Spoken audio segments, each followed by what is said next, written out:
நம்ம கடந்த ஞாயிற்றுக்கிழமை தியானித்த அதே தலைப்பிலே தியானிக்க கர்த்தர் நமக்கு உதவி செய்வாராக. ஆவிக்குரிய பின்னடைவுகளுக்கான ஆவிக்குரிய காரணங்கள், ஆவிக்குரிய பின்னடைவுகளுக்கான ஆவிக்குரிய காரணங்கள். கர்த்தர் உங்களோடு கூட தனிப்பட்ட ரீதியிலே பேச விரும்புகிறார். ஒருவருமே பிரச்சனைகளுக்கு விதிவிலக்கு அல்ல. எனக்கும் பிரச்சனை இருக்கு, உங்களுக்கும் பிரச்சனைகள் இருக்கிறது. பிரச்சனைகள் வித்தியாசமாக இருக்கலாம், ஆனா பொதுவான ஒரு காரியம், எல்லாருக்குமே பிரச்சனைகள் இருக்கிறது.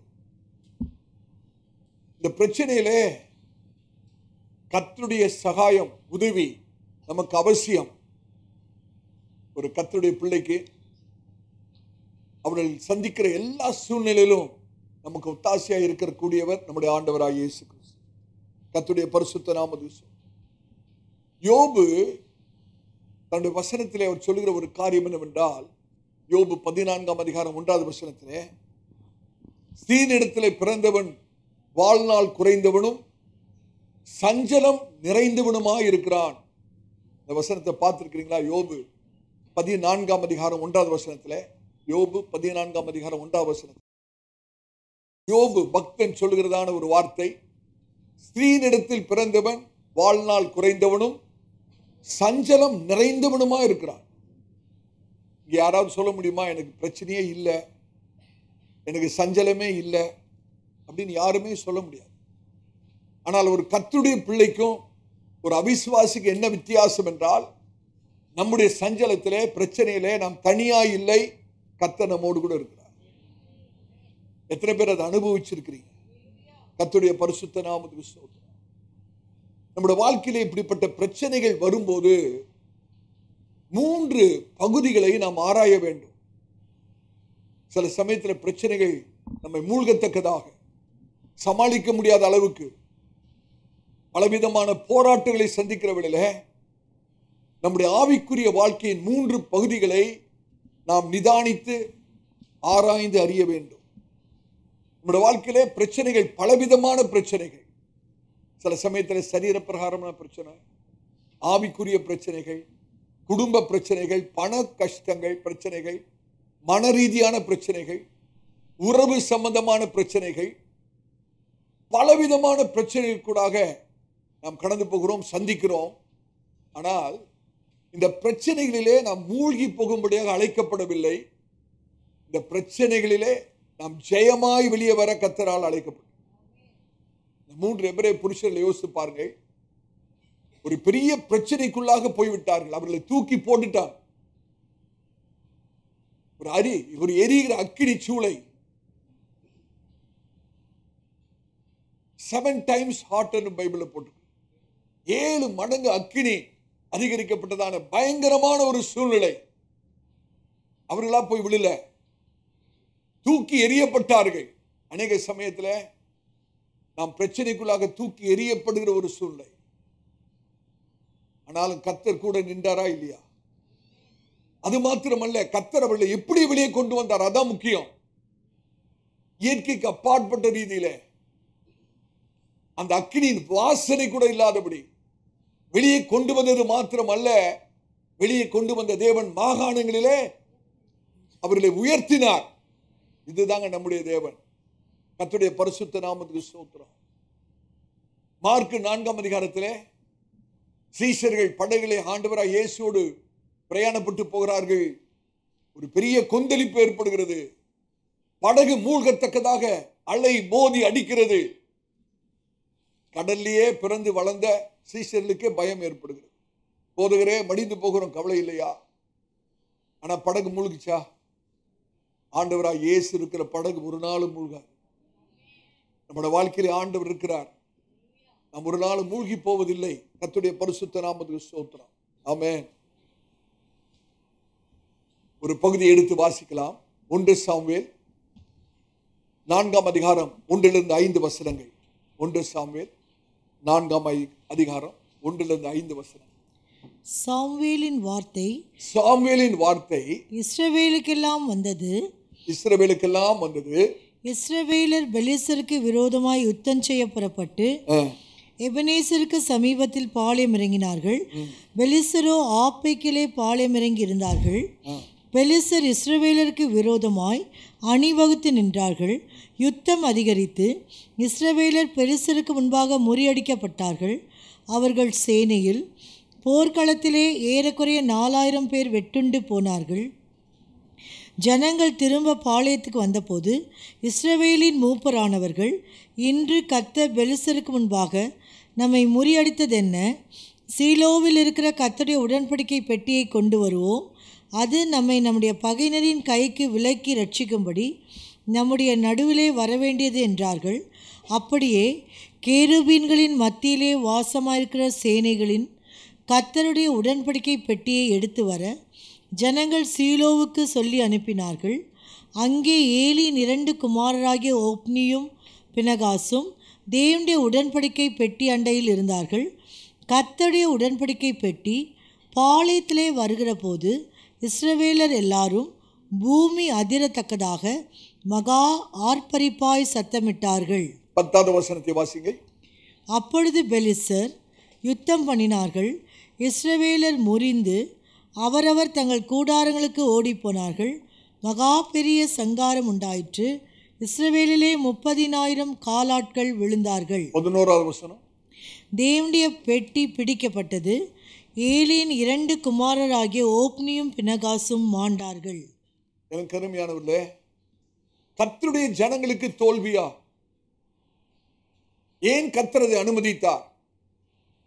ஏன் கர்த்தர் மௌனமாக இருந்தார்? யோசித்து பார்க்க முடியுதா? தெரிந்து கொள்ளப்பட்ட தேவ ஜனம் ஓங்கின புயத்தினாலே எகிப்தின் அடிமைத்தனத்திலிருந்து தேவன் அவர்களை மீட்டெடுத்து வனாந்தரத்திலே நடத்தி சொந்த ஜனமாய் பார்த்த அந்த ஜனங்களுக்கு ஒரு பெரிய தோல்வி. எனக்கு அருமையான சகோதரனே சகோதரியே, நம்முடைய ஆவிக்குரிய வாழ்க்கையில் ஏன் தோல்வி ஏற்படுகிறது? ஏன் ஜெயம் இல்லாமல் இருக்கிறது? ஏன் சில சமயத்திலே தேவன் நம் பட்சத்தில் மௌனமாய் இருக்கிறார்? ஏன் கர்த்தர் கிரியை செய்யாமல் இருக்கிறார்? எத்தனையோ விதமான கேள்விகள் நம்முடைய மனதில் வருகிறது. நாம் ஆராய்ந்து பார்க்க வேண்டும். ஏன் என் விஷயத்திலே கர்த்தர் மௌனமாய் இருக்கிறார்? ஏன் எனக்காக பக்தி வைராக்கியமாய் கர்த்தர் எழும்பவில்லை? ஏன் சத்துருக்கள் என்னை முறியடிக்கிறார்கள்? ஏன் தோல்வி? ஏன் ஜெயமில்லாத ஒரு வாழ்க்கை? நம்முடைய வாழ்க்கையில் அப்படிப்பட்ட தோல்விகள் வரும்போது, போராட்டங்கள் வரும்போது, நம்முடைய ஆவிக்குரிய வாழ்க்கையிலே 3 பகுதிகளை நாம் ஆராய வேண்டும். முதலாவது, கர்த்தருடைய பிரசன்னம் என்னோடு கூட இருக்கிறதா என்பதை கேட்க வேண்டும். இரண்டாவது, ஆவிக்குரிய ஆயுதங்கள் என்னிடத்தில் இருக்கிறதா? அதை நான் பயன்படுத்துகிறேனா? மூன்றாவது, உண்மையான துதி என்னோட வாழ்க்கையில் இருக்கிறதா? எனக்கு அருமையான சபையாரே, இந்த 3 காரியங்கள் மாத்திரம் நம்முடைய வாழ்க்கையில் இருக்குமானால் கண்டிப்பாய் ஜெயம்தான். அந்த வாழ்க்கை ஆசீர்வாதமாய் இருக்கும். இஸ்ரவேலுடைய வாழ்க்கையில இப்படிப்பட்ட ஒரு தோல்விக்கான காரணம், முதல் காரணம் தெய்வீக பிரசன்னமின்மை. தேவ பிரசன்னம் கூட இல்லை. யுத்தத்துக்கு போகிறார்கள், உடன்படிக்கை பெட்டியை கொண்டு போகவில்லை, சீலோவிலே விட்டுட்டு போயிட்டான். கர்த்தருடைய பிரசன்னத்துக்கு முக்கியத்துவம் கொடுக்கல. சொந்த பலத்தினாலே யுத்தத்தை ஜெயித்து விடலாம் என்ற ஒரு சுய நம்பிக்கை, சொந்த பலத்தின் மேல் நம்பிக்கை. கர்த்தருடைய சமூகத்தை மறந்து போனார்கள். இஸ்ரவேல் ஜனங்களுக்கு தோல்வி அடைந்தது. இரண்டாவது காரணம் ஆவிக்குரிய ஆயுதமின்மை. இருக்க வேண்டிய ஆயுதம் இல்லை. மூன்றாவது, அவர்கள் மத்தியிலே உண்மையான ஒரு துதி இல்லை. துதி இருந்தது, உண்மையான துதி இல்லை.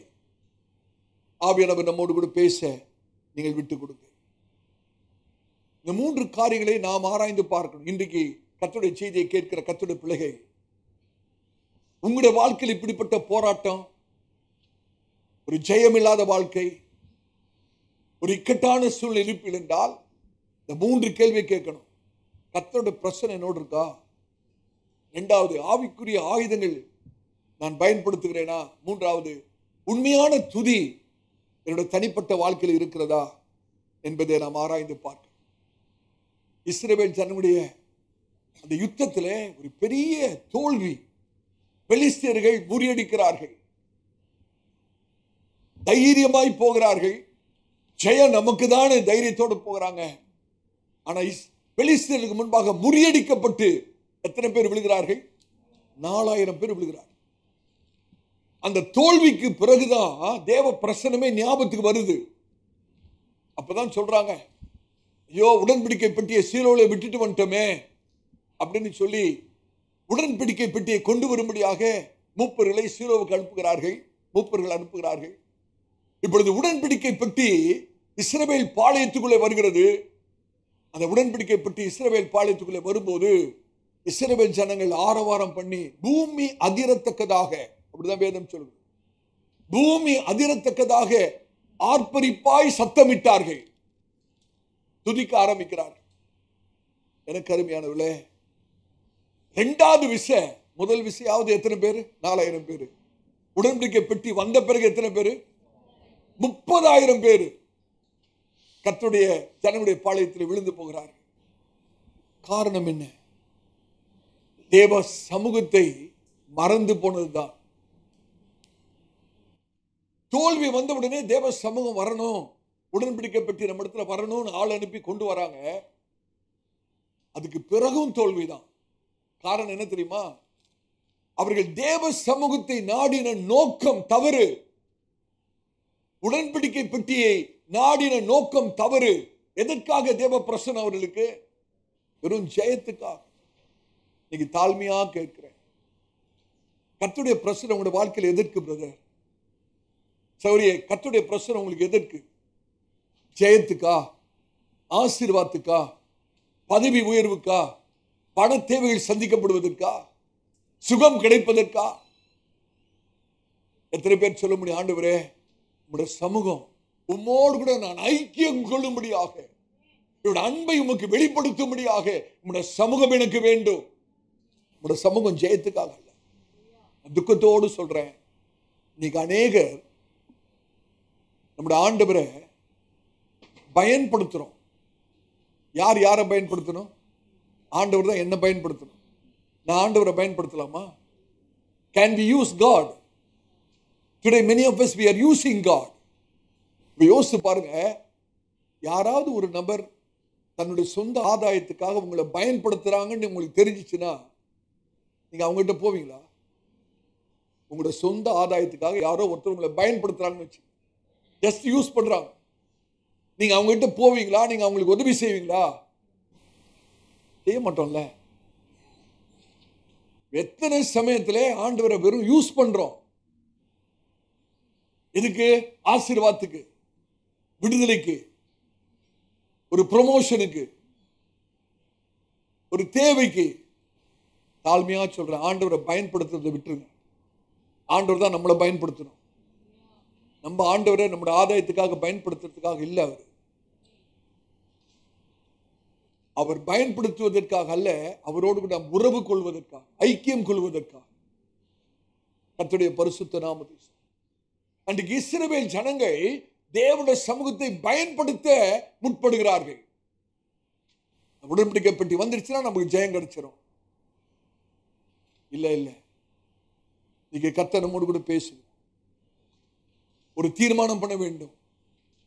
ஆண்டவரே நம்முடைய சமூகம், நான் உம்மை நேசிக்கிறபடினாலே, நான் உம்மிடத்தில் ஐக்கியம் கொள்ள வாஞ்சிக்கிறபடினாலே நம்முடைய சமூகம் எனக்கு வேண்டாம் ஆண்டவரே. வேற எதற்காகவும் அல்ல, வேற எதற்காகவும் அல்ல.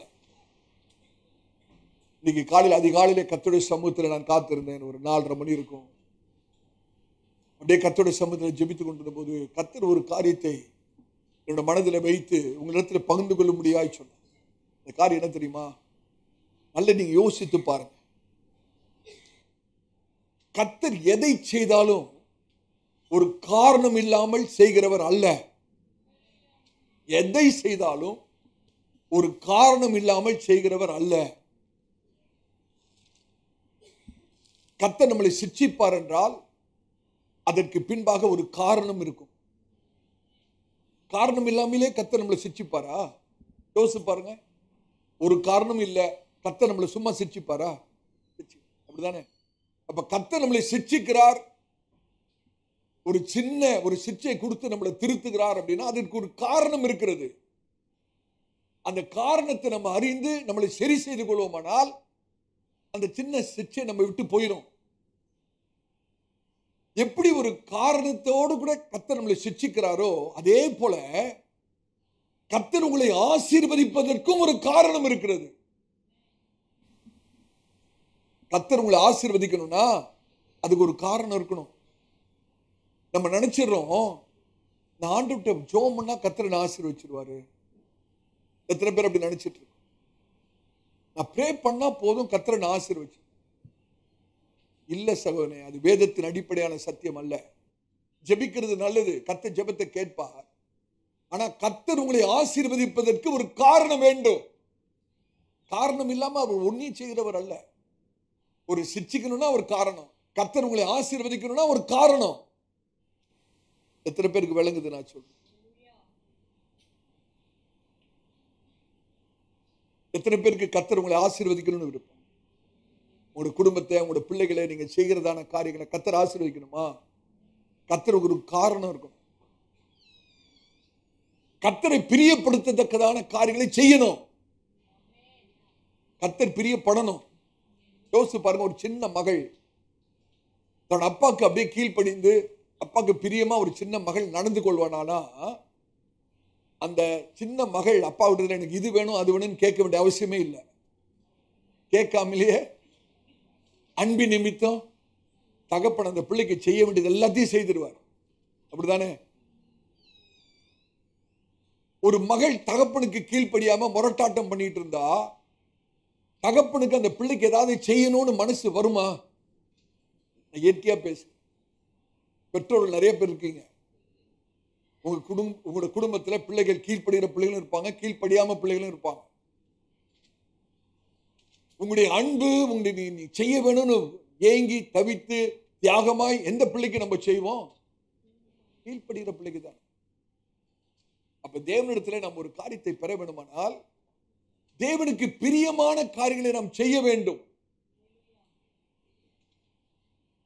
அத்தை சொன்னதுனால நான் உங்கள்கிட்ட சொல்றேன், ஜெபிக்கிறது மாத்திரம் அல்ல. ஆண்டவரே, நான் உம்மை எப்படி பிரியப்படுத்த முடியும்? நான் எதை செய்தால் நீர் மகிழ்ச்சி ஆவீர்? நான் எதை செய்தால் நீர் பிரியப்படுவீர்? நான் எதை செய்தால் உங்களுடைய முகம் என் பக்கமாய் திரும்பும்? அதனாலதான் சங்கீதக்காரன் சொல்றான், என் வாயின் வார்த்தைகளும் என் இருதயத்தின் தானமும் உம்முடைய சமூகத்திலே உம்முடைய பிரசன்னத்திலே பிரீதியாயிருக்கட்டும். ஆண்டவரே, பிரியமாயிருக்கட்டும். எதுக்கு தெரியுமா? அப்பதாங்க தேவனுடைய தயவை நம்ம அனுபவிக்கணும். அப்பதான் கர்த்தர் நமக்காக செயல்படுவார். இது வேதாகமத்தில் உள்ள ஒரு பெரிய சத்தியம், மறைக்கப்பட்ட சத்தியம். வேத முழுவதிலும் இந்த சத்தியம் நமக்கு இருக்கிறது. ஆமென். எந்த ஒரு காரணம் இல்லாமல் கர்த்தர் எதையும் செய்கிறவர் அல்ல. கர்த்தர் ஒரு காரியத்தை செய்வாரானால் அதற்கு பின்னாக ஒரு காரணம் உண்டு. கர்த்தர் உங்களுக்காக எதையாவது செய்யணும்னா அதுக்கு பின்னால ஒரு காரணம் இருக்கணும். ஆண்டவரை பிரியப்படுத்தணும், ஆண்டவருடைய இருதயத்தை மகிழ்ச்சியாக்கணும், ஆண்டவருக்கு பிரியமாய் நடந்து கொள்ள வேண்டும். ஆண்டவராய் இயேசுவை குறித்து சொல்லப்பட்டிருக்கிறது, செல்ல பிள்ளை. பிதா வந்து சொல்லும் போது, இவர் என் நேசகுமாரன், இவரில் நான் பிரியமாய் இருக்கிறேன், இவரில் நான் பிரியமாய் இருக்கிறேன். யோர்தான் நதி கரையில மாத்திரம் இந்த சத்தம் கேட்கல, மறுரூப மலையிலும் இதே சத்தம் தான். அல்லேலூயா. நம்முடைய ஆவிக்குரிய வாழ்க்கை துவக்கத்திலிருந்து மறுரூபமாகிற வரைக்கும் கர்த்தருக்கு பிரியமாய் நடக்கிற ஒரு வாழ்க்கை இருக்குமானால் அந்த வாழ்க்கை ஆசீர்வாதமான ஒரு வாழ்க்கை. பிரச்சனை வராதுன்னு சொல்ல மாட்டேன். பிரச்சனையின் மத்தியிலே கர்த்தர் நமக்காக வைராக்கியமாய் எழும்பி கிரியை செய்வார். கர்த்தருடைய பரிசுத்த நாமத்தில் வேதத்தில் அநேக உதாரணங்கள் இருக்கு. ஒரே ஒரு உதாரணத்தை நான் எடுத்து வாசித்து பாருங்க. லூக்கா எழுதின சுவிசேஷம் 7ஆம் அதிகாரம் 1வது வசனத்திலிருந்து வாசிங்க. லூக்கா எழுதின சுவிசேஷம் 7ஆம் அதிகாரம் 1வது வசனத்திலிருந்து.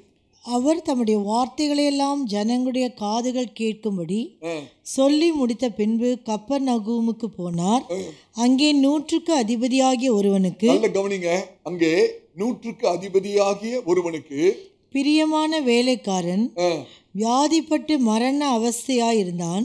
இந்த 100க்கு அதிபதியுடைய வேலைக்காரன் ஒரு மரண படுக்கையிலே, மரிக்கும் தருவாயிலே அவன் அவஸ்தைப்பட்டு கொண்டிருக்கிறான். அவன் இயேசுவை குறித்து கேள்விப்பட்ட போது அவர் வந்து தன் வேலைக்காரனை குணமாக்க வேண்டுமென்று அவரை வேண்டிக் கொள்ளும்படி யூதருடைய மூப்பரை அவரிடத்தில் அனுப்பினான்.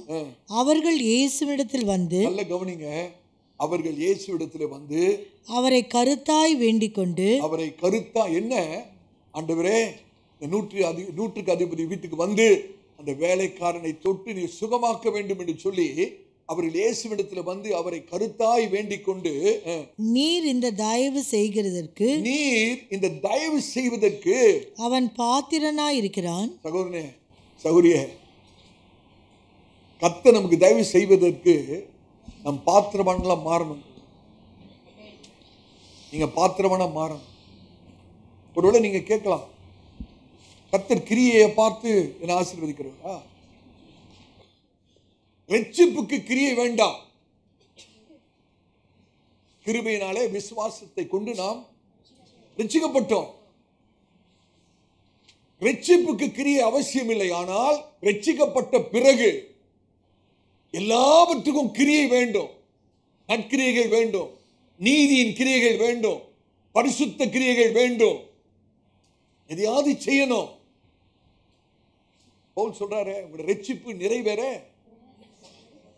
போராடி பிரயாசப்படுங்க. இன்னைக்கு நம்முடைய ஆவிக்குரிய வாழ்க்கைக்காக நாம் எடுக்கிற பிரயாசம் என்ன? பரிசுத்தத்துக்காக நாம் எடுக்கிற பிரயாசம் என்ன? கர்த்தரை பிரியப்படுத்த நாம் எடுக்கிற பிரயாசம் என்ன? கர்த்தரிடத்தில் கிட்டி சேர நாம் எடுக்கிற பிரயாசம் என்ன அப்படின்னு நம்முடைய மனசாட்சியை தொட்டு நம்ம கேட்டா ஒண்ணுமே இருக்காது. ஆனா ஆண்டவர் நமக்கு எல்லாம் செய்யணும். என்ன பிரதர்? ஆண்டவர் நமக்கு எல்லாம் செய்யணும். ஆனா நம்ம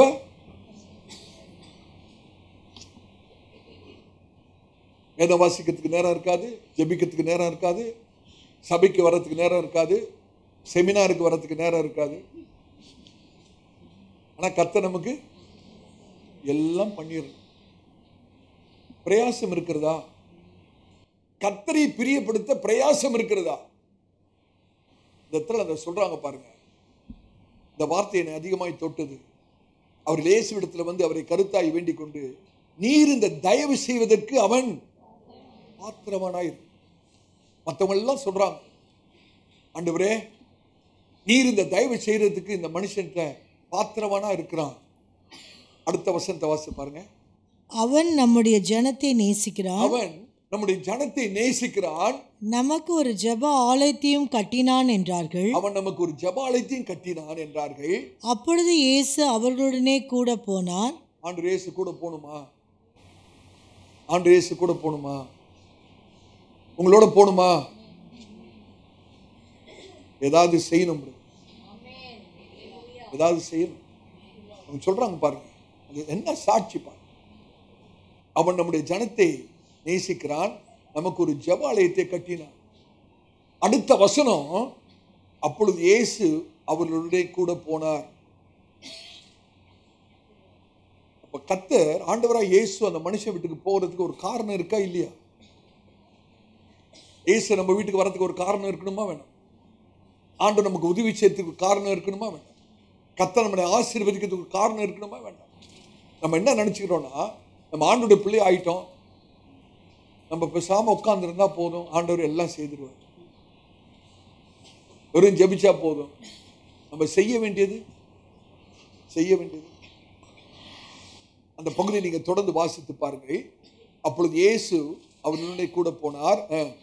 வீட்டுக்கு சமீபமான போது நூற்றுக்கு அதிபதி தன் சிநேகிதரை நோக்கி, நீங்கள் அவரிடத்தில் போய், ஆண்டவரே நீர் வருத்தப்பட வேண்டாம், நீர் என் வீட்டு வாசலுக்குள் பிரவேசிக்க நான் பாத்திரன் அல்ல. கவனிச்சிங்களா? எல்லாரும் இந்த மனுஷன் பாத்திரவான்னு சொல்றாங்க. ஆனா அந்த மனுஷன் சொல்றான், நான் பாத்திரவான் அல்ல ஆண்டவரே, நீங்க வீட்டுக்கு வரத்துக்கு கூட நான் பாத்திரவான் அல்ல ஆண்டவரே. இந்த தாழ்மையை கர்த்தர் எதிர்பார்க்கிறார்.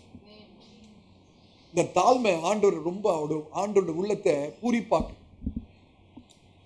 அவன் ஒரு நூற்றுக்கு அதிபதி, ஒரு அதிகாரி, எல்லா அதிகாரம் இருந்தது.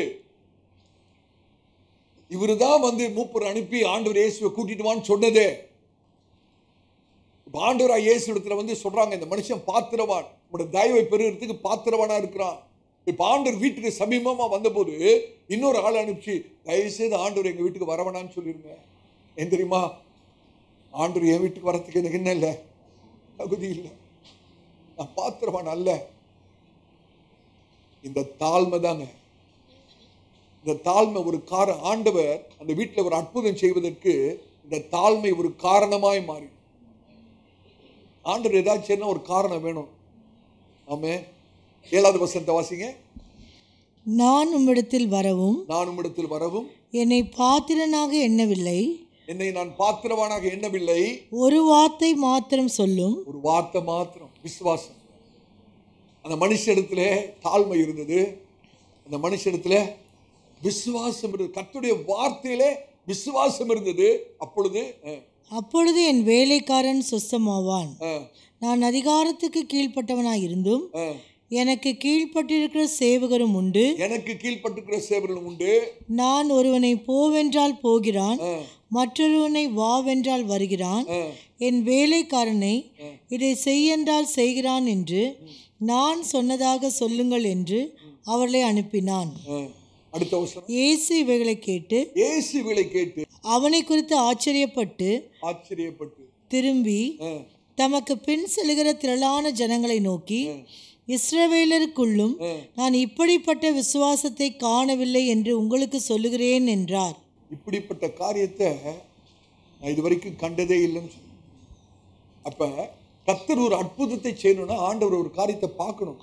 நம்முடைய வாழ்க்கையில ஒரு காரியத்தை பார்க்கணும். நம்முடைய வாழ்க்கையில தாழ்மையை பார்க்கணும், நம்முடைய வாழ்க்கையில பரிசுத்தத்தை பார்க்கணும், நம்முடைய வாழ்க்கையில விசுவாசத்தை பார்க்கணும்.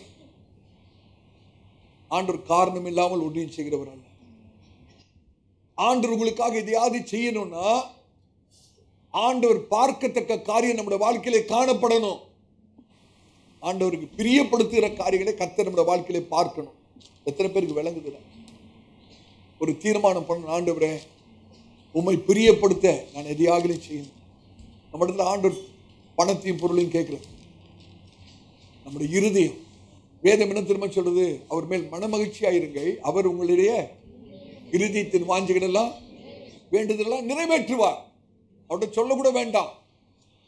நம்முடைய இருதயத்தின் வாஞ்சிகளை அவர் பார்க்கிறவர். அவர் மேல மனமகிழ்ச்சியா இருந்தா போதும். நம்ம ஆசீர்வாதத்தில் தான் மனமகிழ்ச்சியா இருக்கிறோம். ஒரு காரணம் வேண்டும். கர்த்தர் நமக்கு ஒரு காரியத்தை செய்ய வேண்டுமானால் அதற்கு பின்பாக ஒரு காரணம் இருக்கிறது, காரணம் வேண்டும். ஆமென். அப்போஸ்தலர் நடபடிகள் 10ஆம் அதிகாரத்திலே கொர்நேலியை குறித்து வாசி. 3வது வசனத்தை வாசிங்க. அப்போஸ்தலர் நடபடிகள் 10ஆம் அதிகாரம் 3வது வசனம். பகலில் ஏறக்குறைய 9ஆம் மணி நேரத்திலே தேவனுடைய தூதன் தண்டத்தில் வரவும் கொர்நேலியுவே என்று அழைக்கவும் பிரத்யட்சமாய் தரிசனம் கண்டு. பிரத்யட்சமான ஒரு தரிசனம் கொர்நேலியுவுக்கு. கர்த்தர் தூதனை அனுப்புகிறார். ஒரு இயற்கைக்கு அப்பாற்பட்ட காரியம் அந்த மனுஷனுடைய வாழ்க்கையில நடக்கிறது. காரணம் இல்லாம கர்த்தர் தூதரை அனுப்பிட்டாரு. காரணம் இல்லாமையா கர்த்தர் இந்த தரிசனத்தை கொடுக்கிறாரு. நீங்க நிறைய பேர் நம்ம ஜெபிப்போம். என்ன ஜெபிப்போம் தெரியுமா? ஆண்டவரே எனக்கு தரிசனத்தை தாரும், வெளிப்படுத்தும், என்னோட வாழ்க்கையில ஏதாவது ஒன்று செய்யும், இயற்கைக்கு அப்பாற்பட்ட காரியத்தை செய்யும். ஏன் அந்த ஒரு இயற்கைக்கு அப்பாற்பட்ட ஒரு காரியத்தை அந்த கொர்நேலியு வாழ்க்கையில கர்த்தர் செய்வதற்கான காரணம் என்ன? 2வது வசனத்தை வாசிங்க. அவன் தேவ பக்தி உள்ளவனும். சும்மா செய்யறது இல்லைங்க ஆண்டவர். காரணம் இல்லாம எதையும் செய்யறவர் அல்ல. அவன் தேவ பக்தி உள்ளவனும் தன் வீட்டார் அனைவரோடும் தேவனுக்கு பயந்தவனுமாயிருந்து ஜனங்களுக்கு மிகுந்த தர்மங்களை செய்து எப்பொழுதும் தேவனை நோக்கி ஜெபம் பண்ணி கொண்டிருந்தான். எத்தனை பேருக்கு விளங்குது? சும்மா ஒரு தூதன் அனுப்பிச்சிட்டாரு வீட்டுக்கு ஆண்டவர். சும்மா ஒரு தரிசனத்தை கொடுத்துட்டாரு ஆண்டவர். இல்ல, கர்த்தர் பார்க்கிறார்ல, நம்மளோட வாழ்க்கை எப்படி இருக்குன்னு பார்க்கிறாரு, நம்ம என்ன செய்கிறோம்னு பார்க்கிறாரு, எதற்காக செய்கிறோம்னு பார்க்கிறாரு. கணவன்மார்களே, உங்களோட மனைவிகளை நீங்க எப்படி நடத்துறீங்கன்னு ஆண்டவர் பார்க்கிறார். தெரியுமா உங்களுக்கு? நான் ஏன் இதை சொல்றேன்னு தெரியல, கர்த்தரால் ஏவப்பட்டு சொல்றேன். கர்த்தர் உங்களை ஆசீர்வதிக்க வேண்டுமானால் நீங்கள் செய்கிற தொழிலை கர்த்தர் ஆசீர்வதிக்க வேண்டுமானால்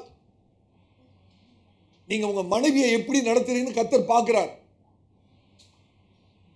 நீங்க சரியான விதத்திலே வேதத்தின் அடிப்படையிலே, வேதம் சொல்கிறது அவர்கள் பாண்டமானவர்களாலே அவர்களை கனப்படுத்துங்கள். ஒரு கணவன் தன் மனைவியை கனவீனப்படுத்தி நடத்துவாரானால், நான் கர்த்தருடைய ஊழியக்காரனா சொல்றேன், அந்த சகோதரன் என்ன செய்தாலும் ஆசீர்வாதமாக இருக்காது. வர ஆசீர்வாதம் தடைப்பட்டுரும். கர்த்தர் பார்க்கிறார். அதே போல வீட்டில் ஒரு மனைவி கணவனுக்கு கீழ்ப்படியாமல் நடப்பார் என்றால், அந்த மனைவி என்னதான் பிரயாசப்பட்டு எதை செய்தாலும் வீட்டில் ஆசீர்வாதம் இருக்காது. கர்த்தர் ஒரு காரியத்தை பார்த்து செய்ய விரும்புகிறார். கர்த்தர் பார்க்க முடியுமா? கணவன்மார்களை நீங்கள் நடத்துகிற விதம், மனைவியை நடத்துகிற விதத்தை கர்த்தர் பார்க்க விரும்புகிறார். மனைவிமார்களே, உங்கள் கணவனிடத்திலே நீங்கள் கீழ்ப்படிந்து நடக்கிறதை கர்த்தர் பார்க்க விரும்புகிறார். எதையும் பார்த்து தான் ஆசீர்வதிப்பார். சும்மா காரணம் இல்லாமல் ஆசீர்வாதம் வந்துடாது.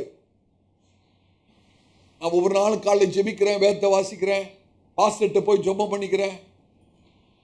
கர்த்தர் பார்க்க விரும்புகிறார். காரணம் வேணும். கர்த்தர் உங்களை ஆசீர்வதிப்பதற்கு காரணம் வேண்டும். ஆமென். சங்கீதம் 50க்கு திருப்பிக் கொள்ளுங்கள். 15வது வசனத்தை வாசிங்க. 50ஆம் சங்கீதம் 15வது வசனம். ஆபத்து காலத்திலே ஆண்டவர் சொல்றார். நல்ல அருமையான வாக்கு தத்தம். இந்த வாக்கு தத்தம் நம்ம எல்லாருக்குமே தெரியும். பைபிள்ல நீங்க மார்க் பண்ணி கண்டிப்பா வச்சிருப்பீங்க. ஆபத்து நாட்கள்ல, ஆபத்து காலத்தில் என்னை நோக்கி கூப்பிடு, ஆபத்து காலத்திலே என்னை நோக்கி கூப்பிடு, நான் உன்னை விடுவிப்பேன், நான் உன்னை விடுவிப்பேன், நீ என்னை மகிமைப்படுத்துவாய். நீ என்னை மகிமைப்படு. எவ்வளவு அருமையான வாக்கு தத்தம். ஆபத்து காலத்திலே நீ என்னை நோக்கி கூப்பிடு, நான் உன்னை விடுவிப்பேன், நீ என்னை மகிமைப்படுத்துவாய். இதை மாத்திரம் பிடிச்சிட்டா போதுமா? அதுக்கு முந்தின வசனம் என்ன சொல்லுது? 14வது வசனம். நீ தேவனுக்கு சோத்திர பலி இட்டு, இது செய்தாதான், இதை செய்தாதான், நீ தேவனுக்கு சோத்திர பலியிட்டு உன்னதமானவருக்கு உன் பொருத்தனைகளை செலுத்தி, உன்னதமானவருக்கு உன் பொருத்தனையை செலுத்தி, ஆபத்து காலத்தில் என்னை நோக்கி கூப்பிடு. இதை மாத்திரம் பிடிச்சிக்கிறோமே. 15வது வசனத்தை மாத்திரம் பிடிச்சிட்டு கர்த்தர் எனக்கு செய்யணும். அவரும் செய்ய மாட்டார். ஆண்டவன் ஜெபத்தை கேட்கல, ஆண்டவனுக்கு ஒண்ணுமே செய்யல. இல்ல, நம்ம வேதத்தை தெளிவா விளங்கிக்கல, சரியா விளங்கி. மார்க் எழுதின சுவிசேஷம் 4ஆம் அதிகாரத்தில் ஒரு பெரிய புயல் காற்று, படகு மூழ்கத்தக்கதான அலைகள் மோதுகிறது. வேதம் என்ன சொல்ல தெரியுமா? ஆண்டவராய் இயேசு எழுந்து காற்றையும் கடலையும் அதட்டி, இறையாதே அமைதலாயிரு என்று சொல்லி ஒரு பெரிய அமைதல் உண்டாயிற்று. அப்படிதானே? இந்த வாசிங்க, மார்க் 4:39 வாசிங்க. அவர் எழுந்து காற்றை அதட்டி கடலை பார்த்து இறையாதே அமைதலாயிரு என்றார். அப்பொழுது காற்று நின்று போய் மிகுந்த அமைதல் உண்டாயிற்று. நீங்க எத்தனை பேரோட வாழ்க்கையில கர்த்தர் எழுந்தரணும்? எத்தனை பேருடைய வாழ்க்கையில கர்த்தர் எழுந்து காற்றையும் கடலையும் அதட்டி இறையாதே அமைதலாருன்னு சொல்லி உங்களுடைய குடும்பத்தில் ஒரு பெரிய அமைதல் உண்டாக்கணும்? எல்லாருக்குமே விருப்பம் தானே. ஆனா காரணம் இல்லாம செய்தார் ஆண்டவர். அத என்ன காரணம்? 36வது வசனத்துல பாருங்க. அவர்கள் ஜனங்களை அனுப்பிவிட்டு, சீஷர்கள் ஜனங்களை அனுப்பிவிட்டு அவர் படவில் இருந்தபடியே அவரை கொண்டு போனார்கள். அவரை கூட்டிட்டு போனாங்க. அதனால ஆண்டவர் இப்படி பண்ணாரு. எத்தனை பேருக்கு விளங்குது? அவர் எழுந்து காற்றின் கடலை அதட்டி இறையாதே அமைதலாயிருன்னு சொல்லி ஒரு பெரிய அமைதல், சமாதானம் உண்டானது உண்மை. ஆனால் அதற்கு முன்பாக நடந்த விஷயம் என்னது? அவர்கள் ஆண்டவராய் இயேசுவை கூட்டி கொண்டு போனார்கள். சமூகத்தை ஆண்டவர் விட்டுட்டு போயிருந்தா என்ன நடந்திருக்குன்னு யோசிச்சு பாருங்க. அன்னைக்கு மாத்திரம் ஆண்டவராய் இயேசுவை விட்டுட்டு, ஆண்டவரை நாங்க பார்த்துக்கிறோம், நீங்க கொஞ்சம் இங்கே இருங்க அப்படின்னு விட்டுட்டு போயிருந்தா அவங்களுடைய கதி என்ன ஆயிருக்கும்? மூழ்கி இருப்பார்கள். சபையாரே, நம்ம செய்ய வேண்டியதை செய்யாம தவறுறோம். ஆனா ஆண்டவர் எல்லாம் செய்யணும்னு நினைக்கிறோம். ஆனா நம்ம செய்யறது ஒண்ணுமே செய்யாம விட்டுறோம்.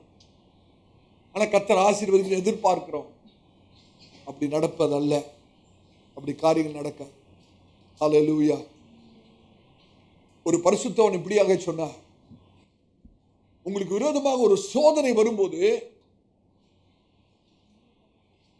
ஆண்டவரே நீர் போய் கதவை தரன்னு சொல்லணும். ஒரு சோதனை உங்களுடைய கதவை தட்டும் போது நம்ம என்ன சொல்லணுமா? ஆண்டவரே நீங்க போய் கதவை தரங்க. நல்ல ஒரு அழகான கருத்து. ஆண்டவர் இயேசு போய் கதவை தரனா சோதனை அங்க நிக்குமா? முன்னால நல்ல கருத்து. ஆனா அதையும் தாண்டி ஆண்டவர் இயேசு கதவை திறக்கணும்னா அவர் ஏற்கனவே உள்ள இருக்கணும்ல. உள்ள இருக்க வேணா? ஆண்டவர் இயேசு ஏற்கனவே உள்ள இருந்தா தானே உங்களுக்காக கதவை திறப்பாரு. அவரை நம்ம உள்ளே வைக்காம அவரை எங்கேயோ வச்சுட்டு ஆண்டவரே பிரச்சனை வருது நீங்க போய் கதவை தரனா எங்க இருந்து வந்து கதவை திறக்கும்? அவரை முதலாவது உள்ள வைக்க. இஸ்ரவேல் ஜனங்கள் செய்த தவறு என்ன? யுத்தத்துக்கு போகிறார்கள், தன்னுடைய சொந்த பலத்தை நாடி போகிறார்கள், ஆண்டவருடைய பிரசனத்தை மறந்துட்டார். வேதாகம கொள்கையை மறந்து விட்டார்கள். வேதாகம கொள்கை என்ன? முதலாவது தேவன், முதலாவது அவருடைய ராஜ்யத்தையும் நீதியும் தேடுங்கள், முதலாவது கர்த்தரை தேடுங்கள், அதிகாலமே கர்த்தரை தேடுங்கள், அப்பொழுது இவைகளெல்லாம் கூட கொடுக்கப்படும். கர்த்தருடைய சமூகத்தையும் மறந்துட்டாங்க, அந்த பைபிள் பிரின்சிபிளையும் மறந்துட்டாங்க. எப்படிங்க ஜெயம் கிடைக்கும்? யோசிச்சு பாருங்க, எப்படி ஜெயம் கிடைக்கும்? நம்முடைய வாழ்க்கையில எப்படி ஜெயமாய் வாழ முடியும்? கர்த்தருடைய ஊழியக்காரனா சொல்றேன், தேவ பிரசனம் ரொம்ப அவசியம். கர்த்தர் நம்மோடு கூட இருக்க வேண்டும், நாம் கர்த்தரோடு கூட இருக்க வேண்டும்.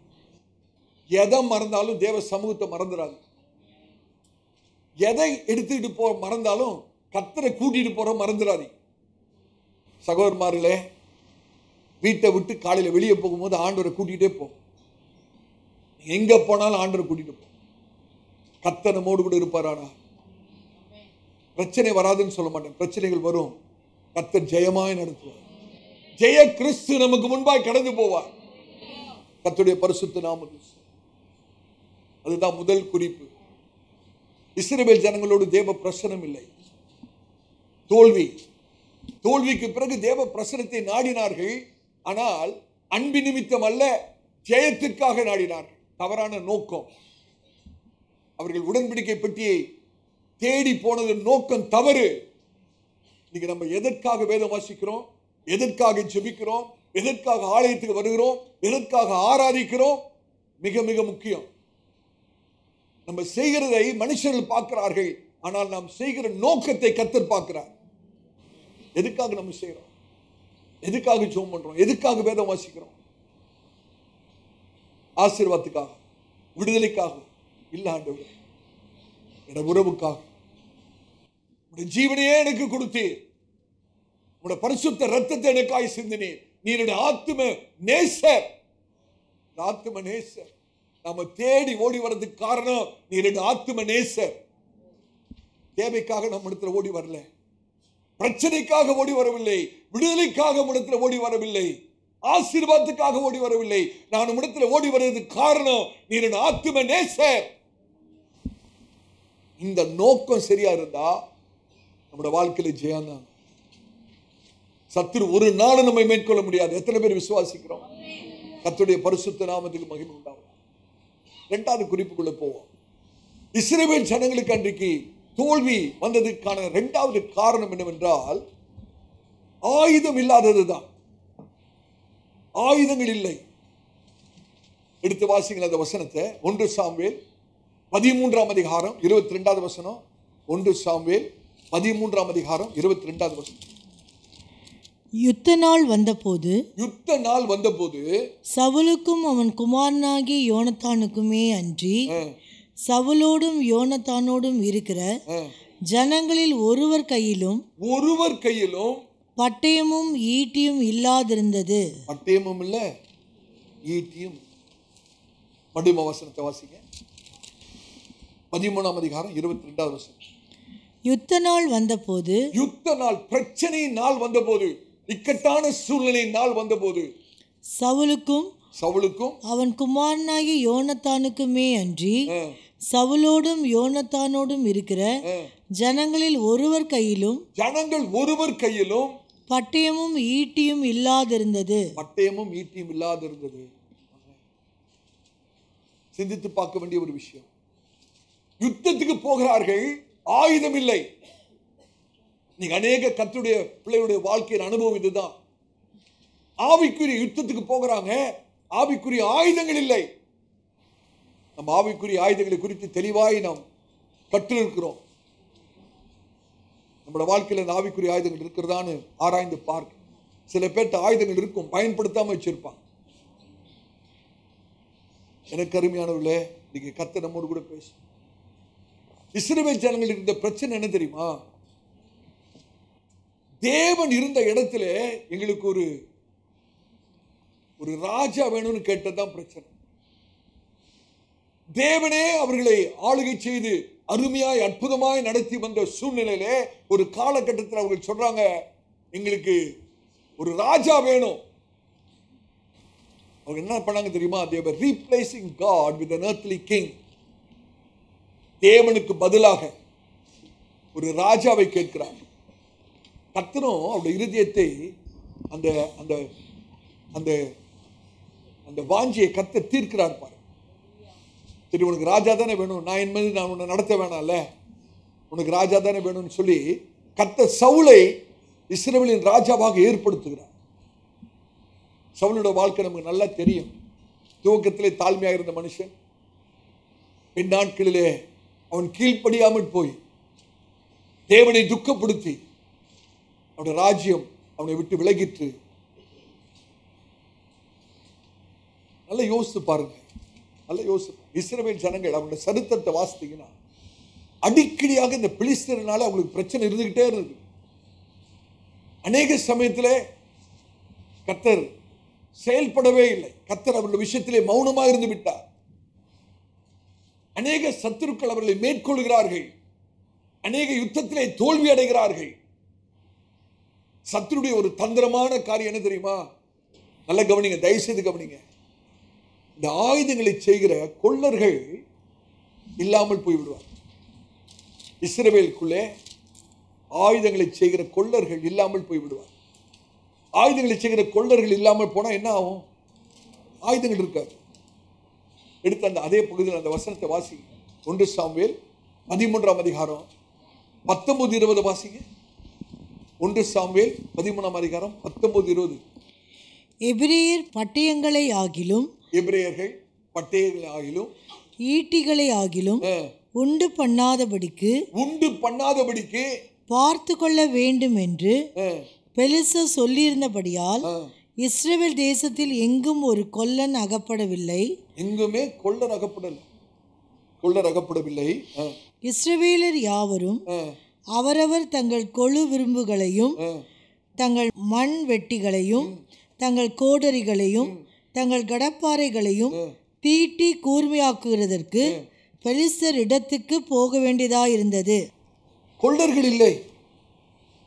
எபிரேயர் பட்டயங்கள் ஆகிலும் ஈட்டி ஆகிலும் உண்டு பண்ணாதபடிக்கு பார்த்து கொள்ள வேண்டும் என்று பெலிஸ்தர் சொல்லியிருந்தபடியால் இஸ்ரவேல் தேசத்தில் எங்கும் ஒரு கொள்ளர் அகப்படும். கொள்ளர் இல்லை. ஆயுதங்களையும் செய்வதற்கு கொள்ளர் இல்லை. யோசித்து பாருங்க, கொள்ளர் இல்லாத பட்சத்திலே, ஆயுதங்கள் இல்லாத பட்சத்தில் எப்படி யுத்தம் பண்ண முடியும்? ஆயுதங்கள் இல்லாத இடத்துல யுத்தம் பண்ண முடியாது. விவசாயத்துக்கு தேவையான அந்த கருவிகள் இல்லாத சமயத்தில் விவசாயம் பண்ண முடியாது. ருசிக்கு ஆகாரம் இருக்காது. யுத்தம் செய்ய கையில ஆயுதங்கள் இருக்காது. இப்படிப்பட்ட சூழ்நிலை எப்படிங்க ஜெயிக்க முடியும்? அப்ப சத்துருடைய நோக்கம் என்ன தெரியுமா? கர்த்தருடைய ஜனங்களுடைய கையிலே பட்டயம் இருக்கக்கூடாது. அவனோட நோக்கம் என்ன? இஸ்ரவேல் இடத்துல என்ன இருக்கக்கூடாது? பட்டயம் இருக்கக்கூடாது. தயவு செய்து கவனிங்க. இன்றைக்கும் பிசாசுடைய சூழ்ச்சி இதுதான். கர்த்தருடைய பிள்ளைகளுடைய கரத்துல என்ன இருக்கக்கூடாது? பட்டயம் இருக்கக்கூடாது. பட்டயம்னா என்னது? கர்த்தருடைய வார்த்தை. இன்னைக்கு அநேகர் கர்த்தருடைய வார்த்தையை விரும்புகிறது இல்லை. ஏன் தெரியுமா? பிசாசுடைய கிரியை. பிசாசு அவனுடைய நோக்கம், தந்திரம் கர்த்தருடைய பிள்ளைகளுக்கு தெரியவில்லை. எதை வேணாலும் கையில கொடுத்துருவான், பட்டயத்தை தவிர. எதை வேணா வச்சுக்கோ, கையில பட்டயம் மாத்திரம் வைக்க. பெலிஸ்தருடைய நோக்கம் என்ன? இஸ்ரவேல் ஜனங்களிடத்துல பட்டயம் இருக்கக்கூடாது. பட்டயம் இருக்கக்கூடாது. இன்னைக்கு அதே யுக்தியை தான் பிசாசு இன்றைக்கும் செய்யறான். கர்த்தருடைய ஜனத்துல எதை வேணாலும் கொடுத்துருவோம். ஆசீர்வாதம் வேணுமா வச்சுக்கோ, இது வேணுமா வச்சுக்கோ, கர்த்தருடைய வார்த்தையை மாத்திரம் விட்டுரு. கர்த்தருடைய வார்த்தையை கேட்காது. ஈவினிங் பைபிள் ஸ்டடிக்கெல்லாம் போயிடாது. நம்ம ஏமாந்துட்டு இருக்கிறோம். நிறைய விசுவாசிகள் ஏமாந்துட்டு இருக்கிறோம். எனக்கு அருமையானவர்களே, ஆயுதம் இல்லாமல் நம்ம எப்படி யுத்தம் செய்யும் யோசிப்பா. இப்ப இஸ்ரவேல் ஜனங்கள் யுத்தத்துக்கு போகிறார்கள், கையில ஆயுதம் இல்லை. இருக்கிற ஆயுதத்தையும் தீட்டணும்னா யார்கிட்ட தான் போகணும்? பெலிஸ்தர்ட்ட தான் போகணும். பெலிஸ்தியர் ஆயுதத்தை எப்படி தீட்டுவாங்க தெரியுமா? அந்த வசனத்தை தொடர்ந்து வாசிங்க, 21ஆம் வசனத்தை வாசிங்க. கடப்பாறைகளையும் மண்வெட்டிகளையும் முக்கூறுள்ள ஆயுதங்களையும் கோடரிகளையும் தாற்றுக்கோள்களையும் கூர்மையாக்குறதற்கு அரங்கள் மாத்திரம் அவளிடத்தில் இருந்தது. பெலிஸ்தரிடத்தில் என்னதான் இருந்ததா? அப்ப சத்துரு இஸ்ரவேல் ஜனங்களுடைய கருவிகளையும் ஆயுதங்களையும் கூர்மையாக்கணும்னா யார்கிட்ட தான் போகணும்? பெலிஸ்தர் தான் போகணும். பெலிஸ்தர்ட்ட என்னதான் இருக்குது கூர்மையாக்குறதுக்கு? அறம் தான். என்னது? அறம் தான் இருக்குது. பயில் அறம் தான் இருக்கு. அவன் அறத்தை வச்சுதான் உங்களுடைய ஆயுதங்களை கூர்மையாக்கி கொடுப்பான். ஒரு ஆயுதத்தை கூர்மைப்படுத்துறது எதை வச்சு கூர்மைப்படுத்தணும்? சகோதரிகளால தெரியும். வீட்டில் கிச்சன்ல கத்தி மொட்டையாயிரும். வெங்காயம் வெட்டுவாங்க பாருங்க, கண்ணிலிருந்து தண்ணியா வரும்.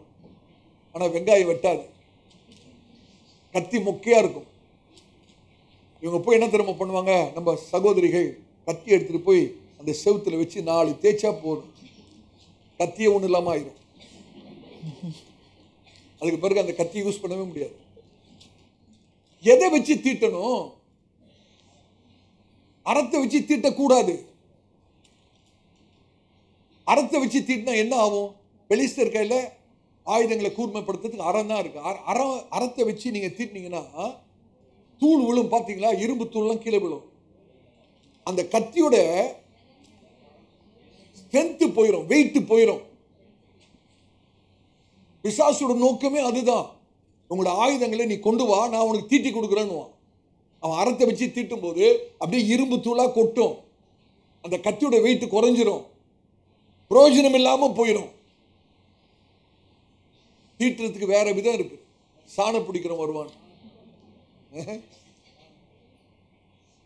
எனக்கு அருமையான சத்துருடைய தந்திரமான சூழ்ச்சி. இன்னைக்கு நான் காலை விடலே கர்த்தருடைய ஊழியக்காரனாய் கேட்கிறேன், உங்களுடைய ஆவிக்குரிய போராட்டத்திலே எந்த ஆயுதத்தை பயன்படுத்திக் கொண்டிருக்கிறீர்கள்? உங்களுடைய பிரச்சனையின் போது எந்த ஆயுதத்தை பயன்படுத்திக் கொண்டிருக்கிறீர்கள்? உங்களுடைய சொந்த பலனையா? உங்களுடைய சொந்த ஞானத்தையா? உங்களுடைய அனுபவங்களையா? நான் சொல்றேன், தாழ்மையா சொல்றேன், எந்த இந்த காரியமோ ஆவிக்குரிய போராட்டத்துக்கு பயன்படாது. நம்முடைய சொந்த ஞானம், அறிவு, திறன், அனுபவங்கள், நம்முடைய சொந்த பலன் ஆவிக்குரிய போராட்டத்துக்கு பயன்படாது. இதைதான் பவுல் சொல்றார். எடுத்து வாசிங்க, 2 கொரிந்தியர் 10ஆம் அதிகாரம் 3வது வசனத்தை வாசிங்க. 2 கொரிந்தியர் 10ஆம் அதிகாரம் 3வது வசனம். நாங்கள் மாம்சத்தில் நடக்கிறவளாய் இருந்தும், நாங்கள் சரீரத்தில் தான் நடக்கிறோம், சரீரத்தில் தான் இருக்கிறோம். நம்ம எல்லாரும் மாம்சத்தில் தான் இருக்கிறோம். ஆனால் மாம்சத்தின்படி போர் செய்கிறவர்கள் அல்ல. மாம்சத்தின்படி போர் செய்கிறவர்கள் அல்ல. எங்கள் போதும், நம்ம மாம்சத்தில் தான் இருக்கிறோம், மாம்சத்தில் தான் நடக்கிறோம். ஆனா மாம்சத்தின்படி போர் பண்ணுகிறவர்கள், போர் செய்கிறவர்கள் அல்ல. இங்க தான் கர்த்தருடைய பிள்ளைகள் தவறு பண்றோம். நம்ம மாம்சத்துல போர் பண்ணிட்டு இருக்கிறோம். மாம்சத்துல போர் பண்றதுனால தான், சண்டை போடுறதுனால தான் இந்த பிரதர்கிட்ட சண்டை, அந்த சிஸ்டர்கிட்ட சண்டை, வீட்டில் இந்த நபர்கிட்ட சண்டை, அந்த நபர்கிட்ட சண்டை. எதுக்கு? நம்ம நினைச்சுக்கிறோம் நம்முடைய போர் மாம்சத்துல அப்படின்னு நினைச்சிடுறோம். நம்முடைய போர் மாம்சத்தில் அல்ல சார். மாம்சத்தோடும் ரத்தத்தோடும் நம்முடைய யுத்தம் அல்ல. மாம்சத்தோடும் ரத்தத்தோடும் நம்முடைய யுத்தம். நம்முடைய யுத்தம் யாரோடு கூட? துரைத்தனங்கள், பொல்லாத ஆவிகளோடு. நம்முடைய யுத்தம் ஆவிக்குரிய யுத்தம், மாமிச யுத்தம் அல்ல. சில சமயத்தில் ரொம்ப துக்கமா இருக்கும். சில பாஸ்டர்ஸ் எல்லாம் சேர்ந்து ஏதோ கிறிஸ்தவத்துக்கு ஒரு பிரச்சனை வந்துடுச்சுன்னா, சில பாஸ்டர்ஸ் எல்லாம் அங்கர் ஸ்ட்ரைக், ஒரு இடத்துல கூடாரத்தை போட்டு பாஸ்டர்ஸ் எல்லாம் உட்காந்துருவாங்க. என்னன்னா உண்ணாவிரதம். இந்த ஊழியக்காரன் செய்யறதா? நம்முடைய யுத்தம் மாம்ச யுத்தமா? நம்முடைய யுத்தம் ஆவிக்குரிய யுத்தம். ஆவிக்குரிய யுத்தம். ஆமென். மனுஷ போராட்டம் அல்ல. உங்களுடைய வாழ்க்கையில என்ன பிரச்சனை நடந்தாலும் ஒன்றை நாம் விளங்கிக் கொள்ள முடியும், இது ஆவிக்குரிய யுத்தம். சத்துரு போராடுகிறான், மனுஷன் அல்ல. யார் மூலியமா வேணாலும் பிசாசு போராட முடியும். உங்களுடைய சொந்த குடும்ப அங்கத்தினர் மூலமாக பிசாசு உங்களோடு கூட போராட முடியும். ஆனால் உங்களுடைய சத்துரு உங்களுடைய குடும்ப அங்கத்தினர் அல்ல, அதுக்கு பின்பாக கிரியை செய்கிற பொல்லாத ஆவிகள். ஆமென். அந்த யுத்தம் எங்க நடக்குது தெரியுமா? வானமண்டலம். நம்முடைய யுத்தம் பூமியில நடக்கல பிரதர் சிஸ்டர். நம்முடைய யுத்தம் பூமியில நடக்கிற யுத்தம் அல்ல, வீட்டில் நடக்கிற யுத்தம் அல்ல, உங்களுடைய வேலை ஸ்தலத்தில் நடக்கிற யுத்தம் அல்ல, உங்களுடைய வீட்டு பகுதியில் நடக்கிற யுத்தம் அல்ல. உங்களுடைய யுத்தம் வான மண்டலங்களிலே நடந்து கொண்டிருக்கிறது. இதை நாம் விளங்கிக் கொள்ள வேண்டும். ஆமென். சிந்தித்து பார். அங்க ஜெயிச்சாதான் இங்க ஜெயம், அங்க தோத்துட்டோம்னா இங்கேயும் தோக்கிறது தான். நம்முடைய ஞானம், நம்முடைய அனுபவம் இதெல்லாம் நமக்கு பிரயோஜனப்படாது. ஆமென். ஒரு வித்தியாசமான கோணத்திலே, வித்தியாசமான இடத்திலே நம்முடைய யுத்தம், ஆவிக்குரிய யுத்தம் நடந்து கொண்டு. அப்போஸ்தலனாகிய பவுல் எபேசு சபைக்கு எழுதும்போது, எபேசியர் 2ஆம் அதிகாரம், இங்கிலீஷ்ல 6வது வசனம், தமிழ்ல 7வது வசனம். கிறிஸ்து இயேசுவுக்குள், நல்ல கவனிங்க, கிறிஸ்து இயேசுவுக்குள் நம்மை அவரோடே கூட எழுப்பி, நம்மை அவரோடு கூட எழுப்பி உன்னதங்களிலே அவரோடே கூட உட்காரவும் செய்தார். அவரோடு கூட உட்காரவும். இப்ப நான் ஒரு கேள்வி கேட்கிறேன், அருமையான சகோதரனே சகோதரி, நீங்க எங்க உட்கார்ந்து இருக்கிறீங்க? இப்ப எங்க உட்கார்ந்து இருக்கீங்க? எங்க உட்கார்ந்து இருக்கீங்க? ஏசிய பெரம்பூர்லையா? சரீர பிரகாரமாக நம்ம இங்க உட்கார்ந்து கொண்டிருக்கிறோம். ஆவிக்குரிய ரீதியிலே நம்ம எங்க உட்கார்ந்து இருக்கோம்? உன்னதங்களிலே, கிறிஸ்து இயேசுவுக்குள்ளாக அவரோடு கூட உன்னதங்களிலே உட்கார்ந்து இருக்கு. உன்னதங்களிலே உட்கார்ந்து. இப்ப இந்த பொல்லாத ஆவிகள், அந்தகார சக்திகள், அவைகள்லாம் எங்க இருக்கு? அவைகளும் அங்கதான் இருக்கு. அவைகளும் உன்னதத்துல தான், வானமண்டலங்களா இருக்கு. எடுத்து வாசிங்க, எபேசியர் 6ஆம் அதிகாரம் 12வது வசனம். எபேசியர் 6ஆம் அதிகாரம் 12வது வசனம்.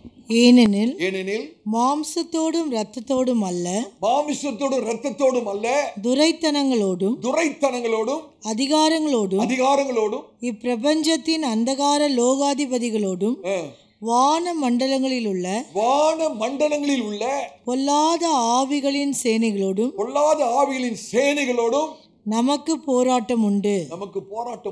அப்ப இந்த யுத்தம் எங்க நடக்குது? வான மண்டலங்கள்.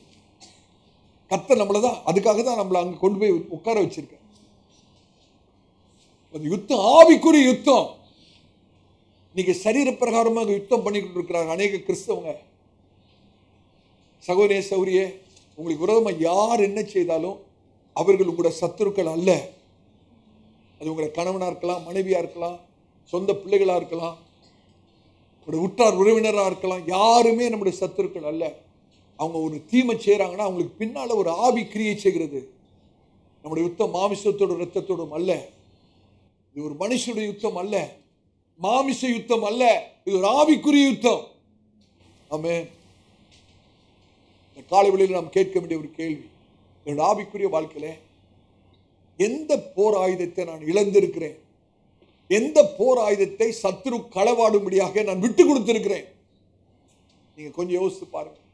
பிசாசு உங்களுடைய சந்தோஷத்தை திருடி இருக்கலாம், உங்களுடைய சாட்சியை திருடி இருக்கலாம், உங்களுடைய பரிசுத்தத்தை திருடி இருக்கலாம், உங்களுடைய பாட்டை திருடி இருக்கலாம்,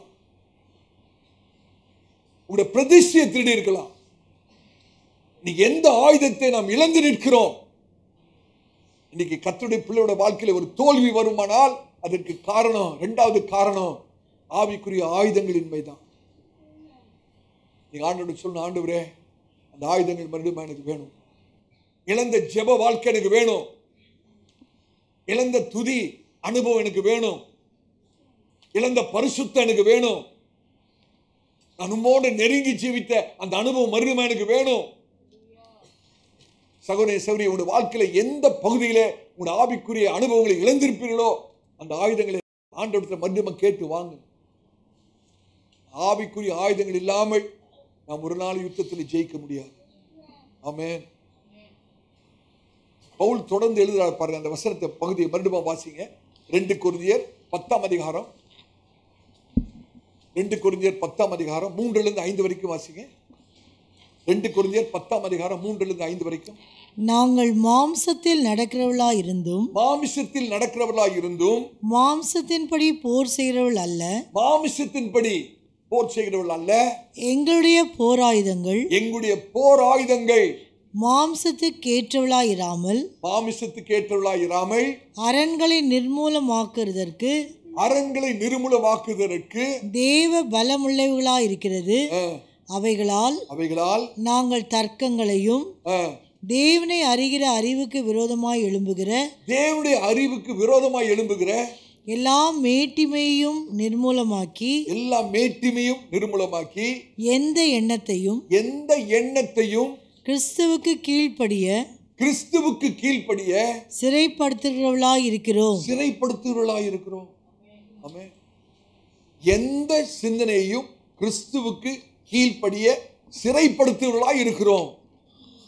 4வது 5வது வசனத்தை நான் வாசிக்கிறேன். எங்களுடைய போராயுதங்கள் மாம்சத்துக்கு ஏற்றவர்களாய் இராமல் அரண்களை நிர்மூலமாக்குறதற்கு தேவ பலன் உள்ளதா இருக்கு. அரண் நீங்க கர்த்தர் ஊழியக்காரனா சொல்றேன், அநேகருடைய சிந்தனையில சத்ரு அநேக பொய்களை விதைத்திருக்கிறார், எதிர்மறையான காரியங்களை விதைத்திருக்கிறார். அவைகள் அரண்களை போல இருக்கிறது. சில சிந்தனைகளை நீங்க யோசிக்க கூடாதுன்னு நினைக்கிறீங்க, ஆனா யோசிக்காம இருக்க முடியல. அது அரணாய் மாறி இருக்கு. ஸ்ட்ராங் ஹோல்ட், இங்கிலீஷ்ல அழகாக போட்டிருக்கு. ஸ்ட்ராங் ஹோல்ட் அப்படியே பிடிச்சிட்டு இருக்கு. உங்களோட மனதில் அப்படியே பிடிச்சிருக்கு. அந்த சிந்தனையை மனசிலிருந்து எடுக்கவே முடியல. அந்த சிந்தனை இரவும் பகலும் உங்களை டாமன் பண்ணி கொண்டிருக்கிறது, வியாகுலத்துக்குள்ளே நடத்தி கொண்டிருக்கிறது. நீங்க கர்த்தருடைய ஆவியானவர் மட்டும் பேசு. அந்த வசனத்தை நீங்க வாசித்து பாருங்க. எங்களுடைய போராயுதங்கள் மாம்சத்துக்கு ஏற்றவராயிராமல் அரண் எங்க இருக்கு? நம்முடைய சிந்தையில. அரண்களை நிர்மூலமாக்குறதுக்கு தேவ பலன் உள்ளதாக இருக்கிறது. அவைகளால் நாங்கள் தர்க்கங்களையும் தேவனை அறிகிற அறிவுக்கு விரோதமாய் எழும்புகிற எல்லா மேட்டிமையும் நிர்மூலமாக்கி எந்த எண்ணத்தையும் கிரேக்கத்தில் எப்படி தெரியுமா இருக்கு? கிரீக், இங்கிலீஷ்ல இமேஜினேஷன் டிரான்ஸ்லேட் பண்ணியிருக்காங்க, தமிழ்ல எண்ணம்னு போட்டிருக்காங்க. அந்த கிரீக்ல எப்படி போட்டிருக்காங்கன்னா பொய்ன்னு போட்டிருக்காங்க. அந்த எண்ணோன்னு இடத்துல பொய்ன்னு எழுதிங்க. இன்னைக்கு அநேக பொய்களை பிசாசு உடைய சிந்தனை விதைத்திருக்கிறான். சில விசுவாசி சொல்றது கேட்டீங்களா? அவ்வளவுதான், முடிஞ்சு போச்சு, இனிமேல் ஒன்றும் நடக்காது, என்னால ஒன்றும் செய்ய முடியாது, எனக்கு கிடைக்காது, எனக்கு இனிமேல் வேலை கிடைக்கிறதுக்கு வாய்ப்பு இல்லை, இனிமேந்து நான் ஆசீர்வதிக்கப்படுகிறதுக்கு வாய்ப்பு இல்லை. சகோதரனே, அது என்னது? அந்த எண்ணம் என்னது? பிசாசு விதைத்த பொய். பிசாசு அநேக பொய்களை விதைத்திருக்கு.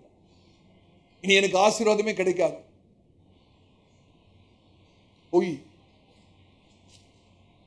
இந்த அரண் நிர்மூலமாக்கப்படும். எப்ப நிர்மூலமாக்கும் தெரியுமா? எவ்வளவுக்கு சத்தியம் உள்ள போகிறதோ அவ்வளவுக்கு அளவு இந்த பொய்கள் நிர்மூலமாக்கப்படும். ஹல்லேலூயா. என்னன்னு போட்டுக்கு பார்த்தீங்களா? அந்த பொய் எப்ப நிர்மூலமாக்கப்படும்? எவ்வளவுக்கு அளவு நம்முடைய மனதுக்குள்ளே சத்தியத்தை நம்ம விதைக்கிறோமோ, சத்தியத்தை விதைக்கிறோம். நான் ஒன்று சொல்றேன் பாருங்க, நல்ல கவனிங்க. கர்த்தருடைய வார்த்தை விதைக்கு அடையாளமா இருக்கு. அப்படிதானே? விதை தானே. நீங்க ஒரு விதையை விதைச்சிங்கன்னா என்ன ஆகுது? விதை என்ன ஆகுது? முளைத்து எழும்புகிறது. அப்படிதானே? ஒரு செடியா வளருது, அந்த செடி மரமாகிறது, அந்த மரத்துல கனி உண்டாகுது. அப்படிதானே? அப்போ ஒரு வசனம் உங்களோட விதையாக உங்களுடைய சிந்தையில இருதயத்தில் விதைக்கப்படும் போது அந்த வசனம் என்ன ஆகுறது? வளர்கிறது. அந்த வசனம் வளர்கிறது. ஒரு விதை விதைக்கப்பட்டு எப்படி ஒரு செடியாக வளர்ந்து மரமாக மாறி அதற்கேற்ற கனிகளை கொடுக்கிறதோ, அதே போல வசனம் விதைக்கப்படும் போது உண்மையாகவே அந்த வசனத்தை நீங்க ஏற்றுக்கொண்டு உங்களுடைய இருதயத்தில் தக்க வைத்துக் கொண்டு அந்த வசனத்தை நீங்கள் பாதுகாப்பீர்கள் என்றால், அந்த வசனம் முளைத்து எழும்பி ஒரு செடியாக மரமாக முளைத்து எழும்பி அதற்கேற்ற கனிகளை தராமல் ஒரு நாளும் போக. அதனாலதாங்க இன்னைக்கு அநேக சமயத்தில் விதைக்கப்படுற வசனத்தை பிசாசு வெளியே கேட்டு கதவுலே வெளியே போறப்பே எடுத்துருவோம். சபையிலிருந்து வசனம் கேட்கிற வரைக்கும் நல்லா இருக்கும். ஆனா அந்த கேட்டுக்கு வெளியே போகும்போதே பிசாசு பொறுக்கிடும், வசனத்திலாம் எடுத்துருவோம். அதை தான் நம்ம தக்க வைக்கணும். நம்முடைய இருதயம் நல்ல இருதயமாக இருந்து கர்த்தருடைய வார்த்தை விதைக்கப்பட்டு, அதனாலதான் அவர் சொல்றாரு, கவனித்து கேளுங்கள். லூக்கா 8ஆம் அதிகாரத்தில் மறக்கக்கூடாது. அதாவது விதைக்கிறவனுடைய சொல்லுகிற ஓமானத்தில் நான் ஏற்கனவே சொல்லி இருக்கிறேன், விதை நல்ல விதை, நிலமும் நல்ல நிலம். ஆனா ஏங்க 30, 60, 100? விதையும் நல்ல விதை, நிலமும் நல்ல நிலம். அப்ப 100 எத்தனையா தானே தரணும்? ஏன் 30, 60, 100? இந்த வித்தியாசம் எப்படி வருகிறது? கவனிக்கிற விதத்துல வித்தியாசம் இருக்கு. உங்களுடைய இருதயம் நல்ல நிலமா இருக்கலாம், கர்த்தருடைய வார்த்தை நல்ல விதையா இருக்கும். ஆனா விதைக்கப்படும் போது நீங்க கவனிக்கிற விதம் இருக்கு பார்த்தீங்களா, அதை பொறுத்து தான் கனி பலன். நீங்க ஒரு வார்த்தை விடாம கவனிச்சீங்கன்னா 100 எத்தனையான பலன் உண்டு. ஏனோதானோன்னு கவனிச்சீங்கன்னா, பாஸ்டர் இப்படிதான் பேசுவாரு, வாரம் இப்படிதான் பேசுறேன், ஏதோ பேசிட்டு போறாரு, நம்மளுக்கு என்ன அப்படின்னா எங்க கனி கிடைக்கும், எங்க பலன் கிடைக்கும்? நீ யோசிச்சு பாருங்க. சபைக்கு வரவங்க சிலர் அபிரோதமா ஆசீர்வதிக்கப்படுறாங்க, சில பேரோட வாழ்க்கையில் ஆசீர்வாதமே இல்லை. ஏன் வித்தியாசம்? சபை கெட்டதா? சபை நல்ல சபை தானே. பாஸ்டர் சரியில்லையா? இல்ல பாஸ்டர் பிரசவம் சரியா இல்லையா? எல்லாம் சரியாதான் இருக்கு. ஆனா ஏன் சிலர் ஆசீர்வதிக்கப்படுகிறார்கள், சிலர் ஆசீர்வதிக்கப்படுகிறது இல்லை? நம்ம கவனிக்கிற விதத்தில் இருக்கு. கவனிக்கிற விதம் மாத்திரம் இல்ல, அதன்படி நடக்கிற விதத்தில் இருக்கு. கர்த்தருடைய வார்த்தையை கேட்கிறவர்களா மாத்திரம் இல்ல, அதன்படி செய்கிறவர்களாக, ஆண்டவரே நீர் என்னோடு தான் பேசுகிறீர், நான் இந்த வார்த்தையின்படி நடக்க ஒப்பு கொடுக்கிறேன் சொல்லி பாருங்க, 100 எத்தனையான பலன் கேரண்டியா கிடைக்கும். கர்த்தர் 100% உங்களை ஆசீர்வதிப்பார், இதுல எந்த சந்தேகமே இல்லை. ஆமென். இன்னைக்கு பிசாசு தாக்குற பெரிய ஒரு காரியம் என்னன்னா நம்முடைய சிந்தனை தாங்க, நம்முடைய சிந்தனை தான். அதான் வேதம் சொல்கிறது, ஒரு மனுஷன் எப்படி யோசிக்கிறானோ அப்படிதான், எப்படி நம்ம யோசிக்கிறோமோ அப்படிதான். ஆமென். தயவு செய்து சொல்றேன், கர்த்தருடைய ஊழியக்காரனா சொல்றேன், கர்த்தருடைய வேதத்தை தியானிங்க. அதிகாலையில கர்த்தருடைய வேதத்தை வாசித்துட்டு நாள் முழுவதும் வாசித்ததான வேத பகுதியை நேரம் கிடைக்கும் போதெல்லாம் தியானித்து கொண்டே இருங்க. நீங்க தியானிக்கும் போதெல்லாம் நீங்க விதை விதைக்கப்படுகிறது, அது வளர்ந்து கண்டிப்பா கனி தரும். அதுக்கு பதிலா பிசாசு மனதில் போடுற பொய், தவறான காரியங்கள், எதிர்மறையான காரியங்கள், இதையே நம்ம தியானிச்சிட்டு இருக்கிறோம். இதையே தியானிச்சிட்டு இருக்கோம். அதோட விளைவு, அதோட கனியை புசித்து தான் ஆகணும். இன்னைக்கு தாழ்மையா சொல்றேன், கர்த்தருடைய வார்த்தையை விசுவாசிக்கிறோமா, பிசாசு மனதில் போட்டிருக்கிற பொய்யை விசுவாசித்துக் கொண்டிருக்கிறோமா? அநேக கர்த்தருடைய பிள்ளைகளை வாழ்க்கையில ஆசீர்வாதம் இல்லாமல் இருக்கிறது காரணம், பிசாசு சொல்ற அத்தனையும் மனசுல வாங்கிக்கிட்டு அதே தியானிச்சுக்கிட்டு அதே யோசித்துக்கிட்டு அதே அறிக்கை செய்துக்கிட்டு இருக்கிறபடினாலதான். பிசாசு ஒரு சிந்தையை போட்டுருவான், உன்னால ஒண்ணுமே முடியாது, உன்னால ஒண்ணுமே முடியாது. ஆனா ஆண்டவருடைய வார்த்தை என்ன சொல்றது? என்னால் தேவனால் எல்லாம், ஆல் திங்ஸ் ஆர் பாசிபிள். பிசாசு சொல்லுவான், இட் இஸ் இம்பாசிபிள், உன்னால ஒண்ணுமே செய்ய முடியாது. நம்மளும் அதை விசுவாசித்து அதையே சொல்லிட்டு இருப்போம், என்னால முடியாது பாஸ்டர், என்னால முடியாது, என்னால முடியாது. ஆண்டவர் என்ன சொல்றாரு? எல்லாம் ஆகும், என்னை விசுவாசிக்கிறவனாலே எல்லாம் ஆகும். பிசாசு என்னமா போடுவான்? உனக்கு சரீரத்துல பலனே இல்லை, நீ ரொம்ப பலவீனமாயிட்ட, பலனே இல்லை. ஆண்டவர் சொல்ற, நான் என் இளைப்பாறுதலை தருகிறேன்னு சொல்ல, என்னுடைய இளைப்பாறுதலை நான் தருகிறேன். பிசாசு சொல்லுவான், மனசுல போடுவான், யாருமே உன்னை நேசிக்கல தெரியுமா, ஒரு குடும்பம் கூட உங்களை நேசிக்கல தெரியுமா அப்படின்னு பிசாசு சொல்லுவான். நம்மள அதை நம்பி, ஆமா யாருமே என்னை நேசிக்கல, யாருமே மேல அன்பா இல்லை, ஆண்டவர் என்ன சொல்றாரு? நான் உன்னை நேசிக்கிறேன், அநாதி சிநேகத்தால் உன்னை சிநேகித்தேன். அல்லேலூயா. பிசாசு சிந்திய போடுவான், என்னால இனிமேலும் முடியாது, இனிமேலும் முடியாது. ஆண்டவர் என்ன சொல்றாரு? என்னோட கிருபை உனக்கு போதும். ஆமென். அல்லேலூயா. பிசாசு சொல்லுவான், பத்தியா ஒரு குருடனை போல இருக்கிற பத்தியா, உனக்கு பாதை தெரியாத குருடனை போல இருக்கிற பத்தியா, நீ முன்னேறவே முடியாதுன்றான். ஆண்டவர் சொல்வாரு, உன்னோட வழிகளை நான் வாய்க்க பண்ணுகிறேன். அல்லேலூயா. நீ வலது பக்கம் இடது பக்கம் சாயும் போது இது வழி இதுவேன்னு சொல்லுகிற சத்தத்தை நீ கேட்பாய் என்று கர்த்தர் சொல். அல்லேலூயா. பிசாசு சொல்லுவான், உன்னால செய்ய முடியாது. ஆனா ஆண்டவர் திரும்ப சொல்வாரு, எல்லாத்தையும் உன்னால் பலப்படுத்துகிற கிறிஸ்துவினாலே எல்லாவற்றையும் செய்ய எனக்கு பலன் உண்டு, எனக்கு பலன் உண்டு. பிசாசு சொல்லுவான், ஐ எம் நாட் ஏபிள், என்னால முடியலன்னு சொல்லுவான். என்னால ஒண்ணுமே முடியல, எத்தனை செவலுக்கு காலையில் ஏஞ்சி என்னால ஒண்ணுமே முடியல. ஆண்டவர் சொல்றாரு, ஐ எம் ஏபிள், என்னால எல்லாவற்றையும் செய்ய முடியும். அல்லேலூயா. கர்த்தருடைய பரிசுத்த நாமம். சில சொல்லுவாங்க, பிசாசு சொல்லுவான், நீ உன்னையே மன்னிச்சிடாத, எவ்வளோ பாவம் செய்திருக்கிற, உன்னோட கடந்த காலம் உனக்கு தெரியுமா, அதனால நீ உன்னையே மன்னிக்க முடியாது. ஆண்டவர் சொல்றாரு, நீ எப்பேற்பட்ட பாவம் செய்தாலும் நான் உன்னை மன்னித்து இந்த ரத்தத்தால நான் கழிவு இருக்கிறேன்னு சொல்லு. அல்லேலூயா. பிசாசு சொல்லுவான், உன்னுடைய தேவைகள் சந்திக்கவே படாது, இப்படியே தான் வறுமையில் இருக்கணும், தேவைகள் சந்திக்கவே படாது, இப்படிதான் கடல்லே இருக்கணும். ஆண்டவர் தான் சொல்வாரு, உன்னுடைய தேவைகள் எல்லாம் கிறிஸ்து இயேசுவுக்குள், அல்லேலூயா, உன்னுடைய தேவைகள் எல்லாம் சந்திக்கப்படும். கிறிஸ்துவின் ஐஸ்வரியத்தினாலே உன்னுடைய தேவைகள் எல்லாம் சந்திக்கப்படும். அல்லேலூயா. கர்த்தர் சொல்லுவார். பிசாசு திரும்ப சொல்லுவான், நீ பயந்துகிட்டே இரு, இப்படியே பயந்துகிட்டே இரு. ஆண்டவர் சொல்றார், நான் உனக்கு பயத்தின் ஆவியை தரலப்பா. அல்லேலூயா. தெளிந்த புத்தியும் வல்லமையும் அன்பையும் நான் உனக்கு கொடுத்திருக்கிறேன். அல்லேலூயா. பிசாசு திரும்ப சொல்லுவான், எப்போதும் கவலையாவே இரு, துக்கமாவே இரு, சந்தோஷமா இருந்துராத. ஆண்டவர் திரும்ப சொல்றாரு, உன்னுடைய கவலை பாரங்கள் எல்லாவற்றையும் மேல் வைத்து, நான் உன்னை விசாரிக்கிறவரான அப்படினால உன்னுடைய கவலைகள் எல்லாவற்றையும் மேல வைத்து விடு. அல்லேலூயா. கர்த்தருடைய பரிசுத்த நாமம். பிசாசு சொல்லுவான், இதுக்கெல்லாம் ஞானம் வேணும், இதுக்கெல்லாம் அறிவு வேணும், உன்னால ஒண்ணுமே முடியாது, உனக்கு அதெல்லாம் இல்லை. ஆண்டவர் சொல், நானே உனக்கு ஞானமா இருக்கேன். அல்லேலூயா.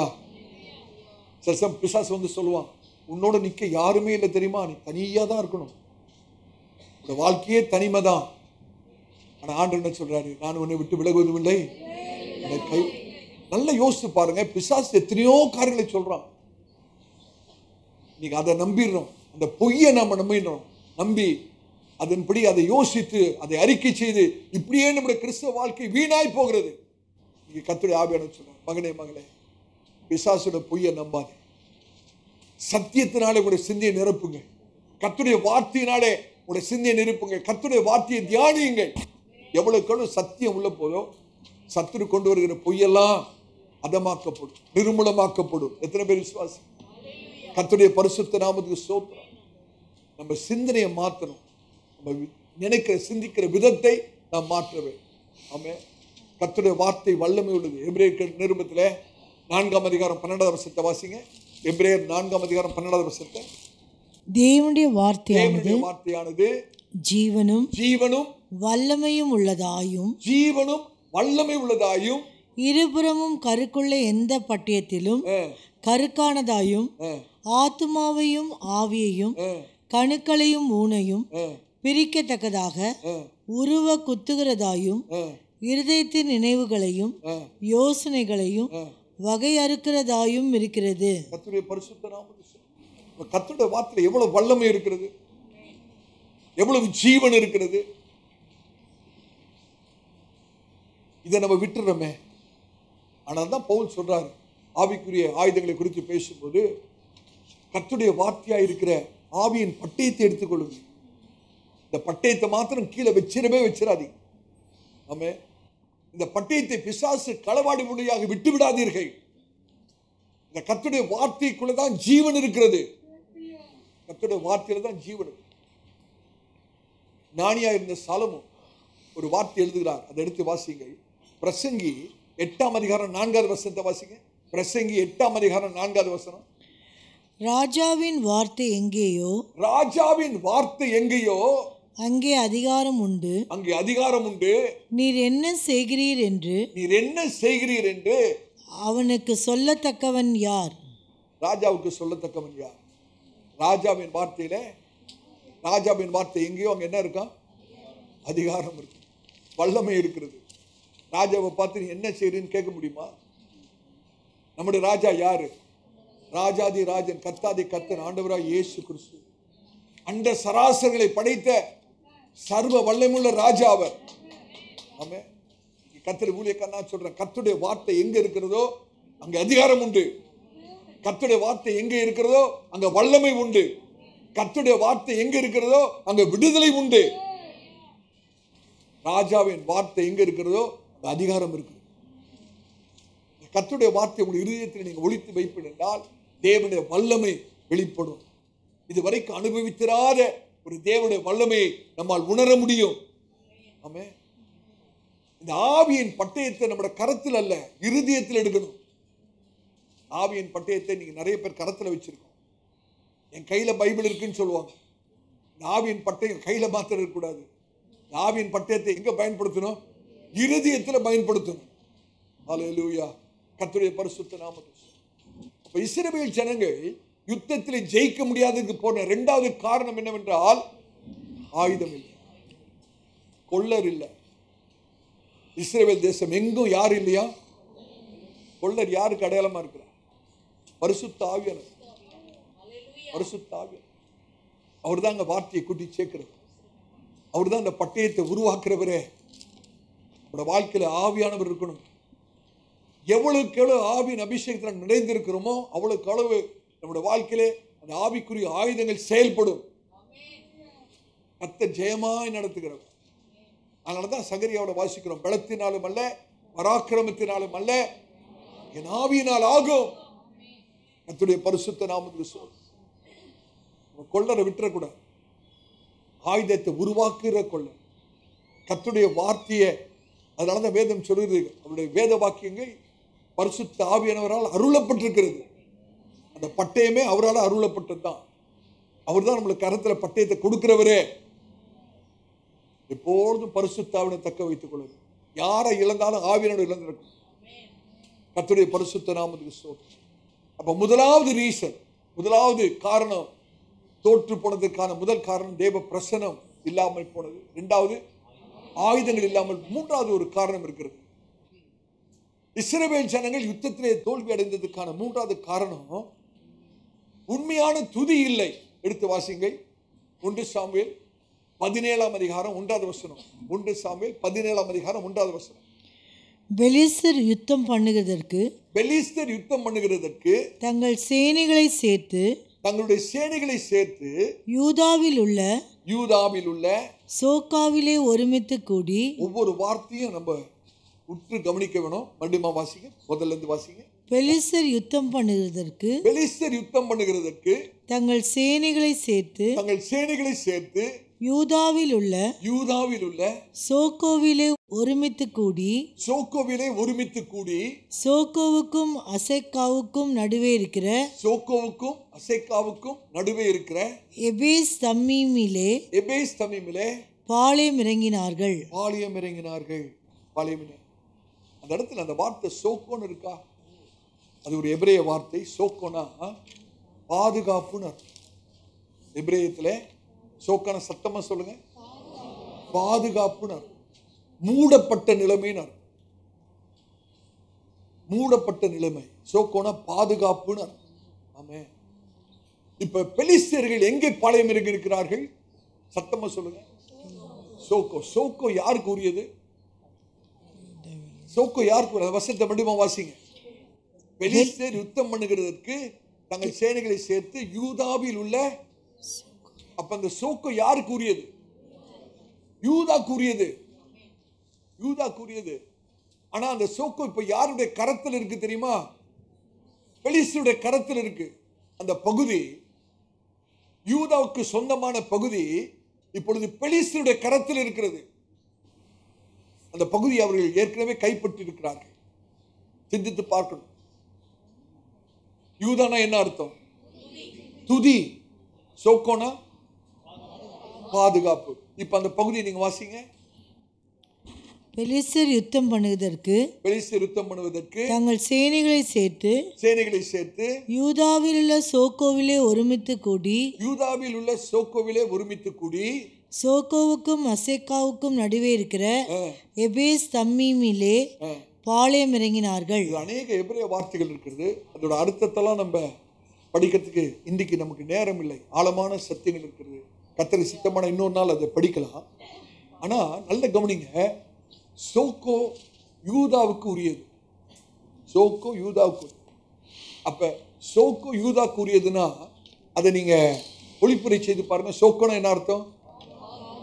யூதானா என்ன அர்த்தம்? அப்ப என்ன அர்த்தம்? பாதுகாப்பு எதுக்குரியது? துதிக்குரியது பாதுகாப்பு. சோக்கோ யூதாக்குரியது என்றால் சோக்கோ பாதுகாப்பு, யூதா துதி. அப்ப அந்த பாதுகாப்பு யாருக்குரியது? துதிக்கிறவர்களுக்கு உரியது. பாதுகாப்பு துதிக்கிறவர்களுக்குரியது. யோசிச்சு பாருங்க, அந்த இஸ்ரவேல் பாளையத்துக்குள்ளே அந்த உடன்படிக்கை பெட்டி கொண்டு வரும் போடும்போது இஸ்ரவேல் ஜனங்கள் ஆரவார சத்தம் இட்டு பூமி அதிரத்தக்க அவர்கள் சத்தம் இடுகிறார்கள். அது துதி போல தெரியுது, ஆனா உண்மையான துதி அல்ல. எதுக்கு சத்தம் போடுறான்? எதுக்கு ஆரவாரம் பண்றாங்க? உடன்படிக்கை பெட்டி வந்துடுச்சு, இப்ப ஜெயம் கிடைச்சிடும், அப்படிதானே? துதி எதுக்கு பிரதர் சிஸ்டர்? துதி எதுக்கு?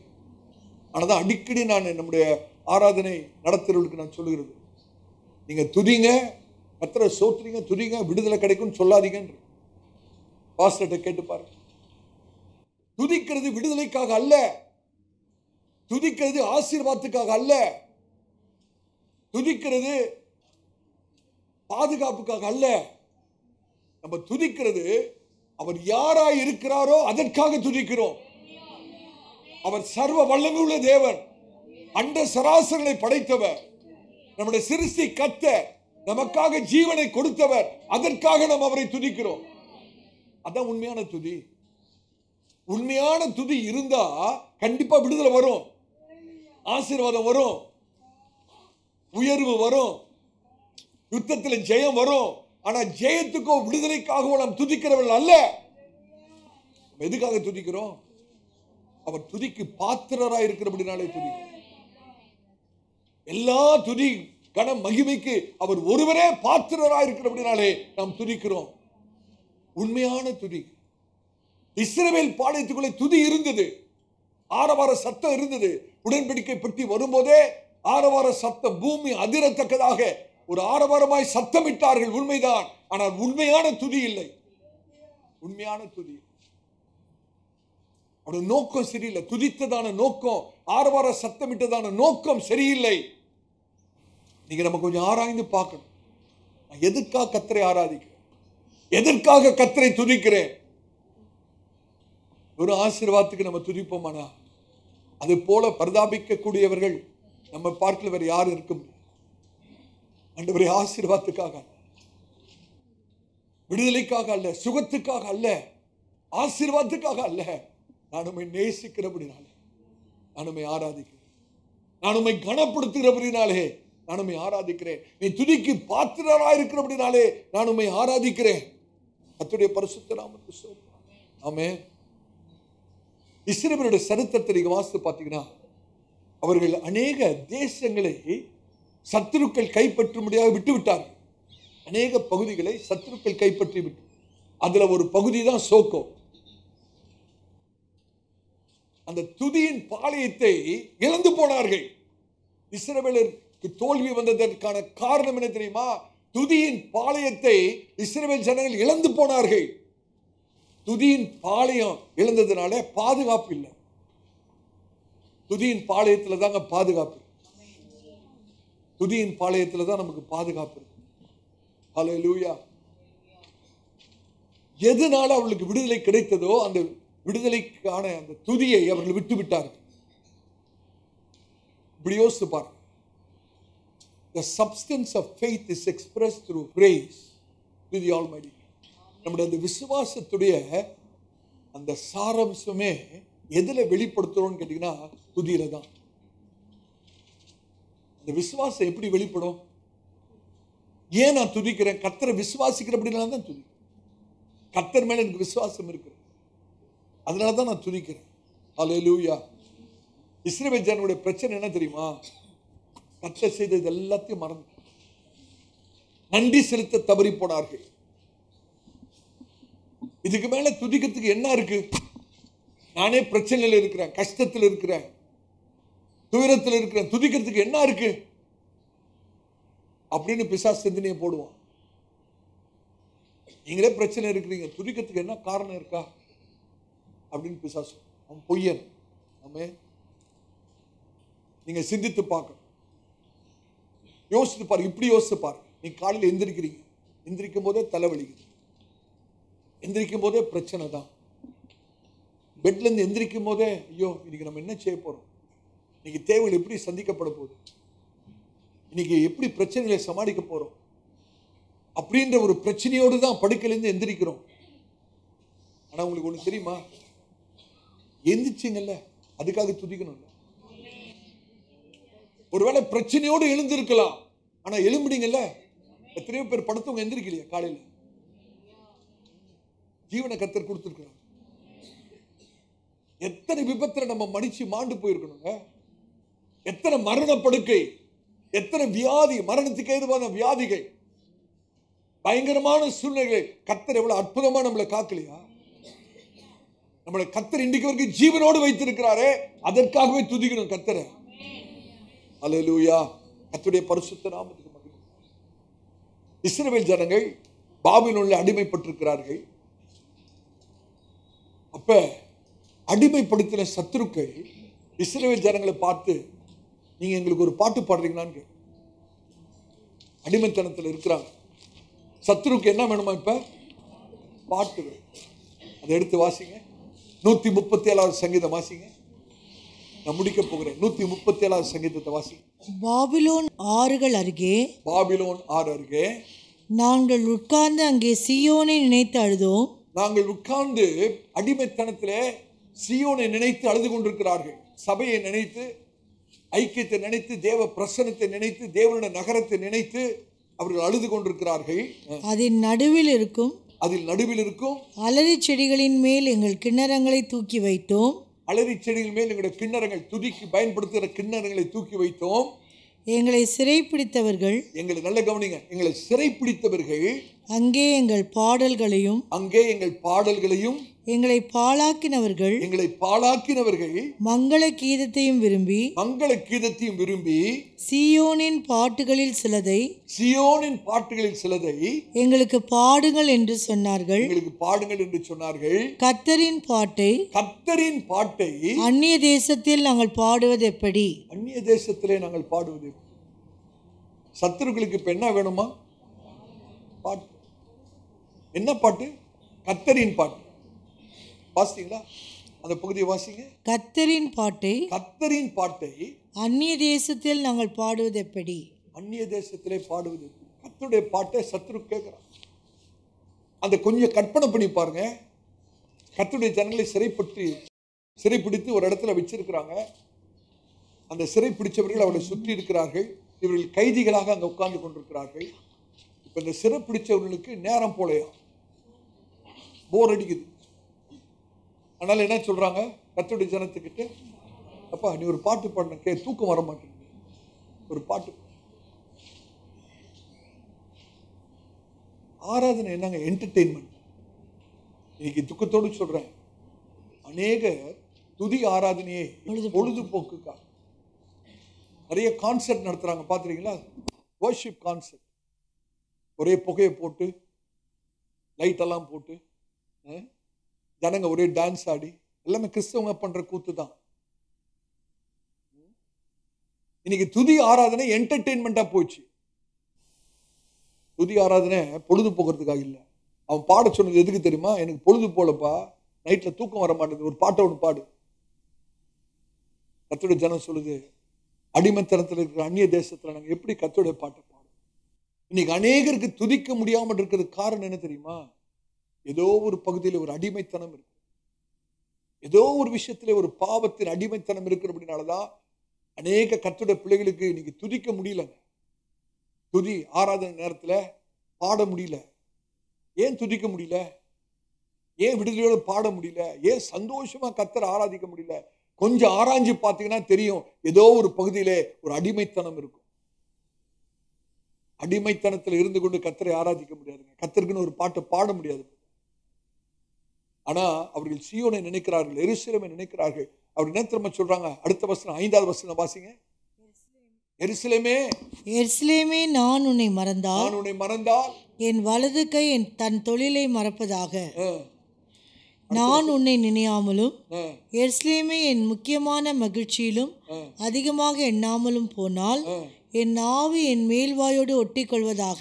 என்ன திரும்ப சொல்றாங்க? ஆண்டவரே, நீங்க செய்த நன்மையை நாங்க மறந்துட்டோம்னா, உங்களுடைய தயாபரத்தை நாங்க மறந்துட்டோம்னா, எங்களால் உயிர் பிழைத்து வாழ முடியாது, எங்களால் வேலை செய்ய முடியாது. ஆண்டவரே, எங்களால் வாயை திறந்து பேச முடியாது. அந்த வசனத்தை நல்ல நீங்க வாசித்து பார்க்க.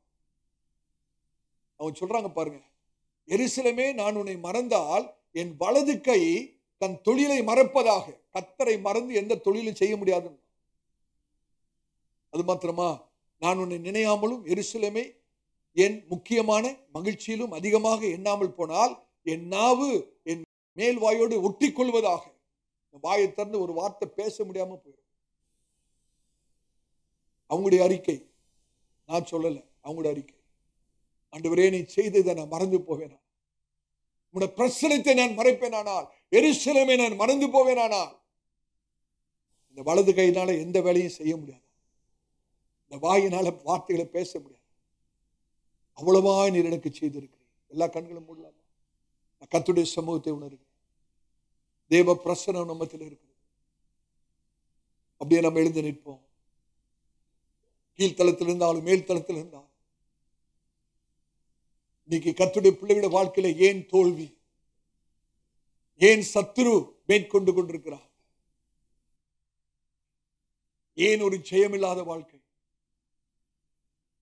ஏன் போராட்டம், ஏன் சஞ்சலம், ஏன் தவிப்பு? 3 காரியங்களை நாம் தியானிக்க வேணும், ஆராய்ந்து பார்க்க வேணும்.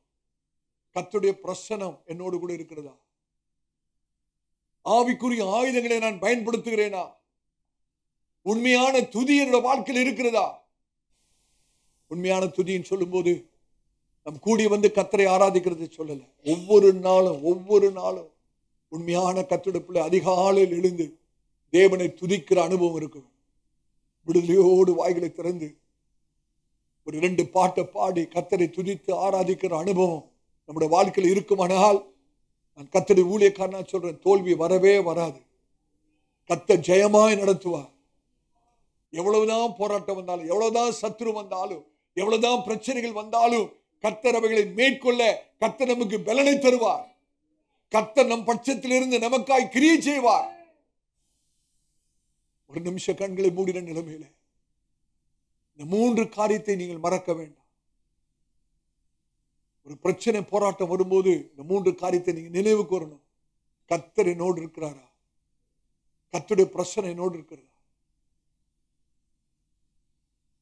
கர்த்தருடைய பிரசன்னம் இல்லாவிட்டால் இந்த வாழ்க்கை தோல்வியாய் முடிந்துவிடும். இன்னைக்கு யோசேப்போடு கூட கர்த்தர் இருந்தார். பிரச்சனைகள், பயங்கர பிரச்சனை, தவறா குற்றம் சாட்டப்படுகிறார், குழியிலே தள்ளப்படுகிறார், சிறைச்சாலையில் அடைக்கப்படுகிறார், தவறாய் பேசப்படுகிறார், தவறான குற்றச்சாட்டுகள் எல்லாத்தின் மத்தியிலே கர்த்தர் யோசேப்போடு இருந்தார். கர்த்தர் யோசேப்போடு இருந்தார். ஜெயமாய் காரியங்கள் முடிந்தது. ஜெயமாய் முடியும். கர்த்தர் அந்த மனுஷனை உயர்த்தினார், அதிபதியா மாற்றினார். எகிப்தின் ஆஸ்திகளை அத்தனையும் யோசேப்போட கரத்துல கொடுத்தார். தன் முழு குடும்பத்தையும் ஆதரிக்கிறவனாய் கர்த்தர் மாற்றினார். கர்த்தர் யாரோடு பேசுறாரு? கர்த்தர் உங்களை அழைத்த நோக்கம் பெரிது சகோதரர். கர்த்தர் உங்களை தாழ்த்தும்படியாக அல்ல, உயர்த்தும்படியாக, வாளாக்கும்படியாக அல்ல, தலையாக்கும்படியாக. கீழாக்கும்படியாக அல்ல, மேலாக்கும்படியாக. அநேகருக்கு நீங்கள் ஆதாரமாய் மாறும்படியாக, மற்றவர்களை போஷிக்கிறவர்களாய் மாறும்படியாக, மற்றவர்களை ஆசீர்வதிக்கிறவர்களாய் மாறும்படியாக கர்த்தர் உங்களை தெரிந்து கொண்டிருக்கிறார்.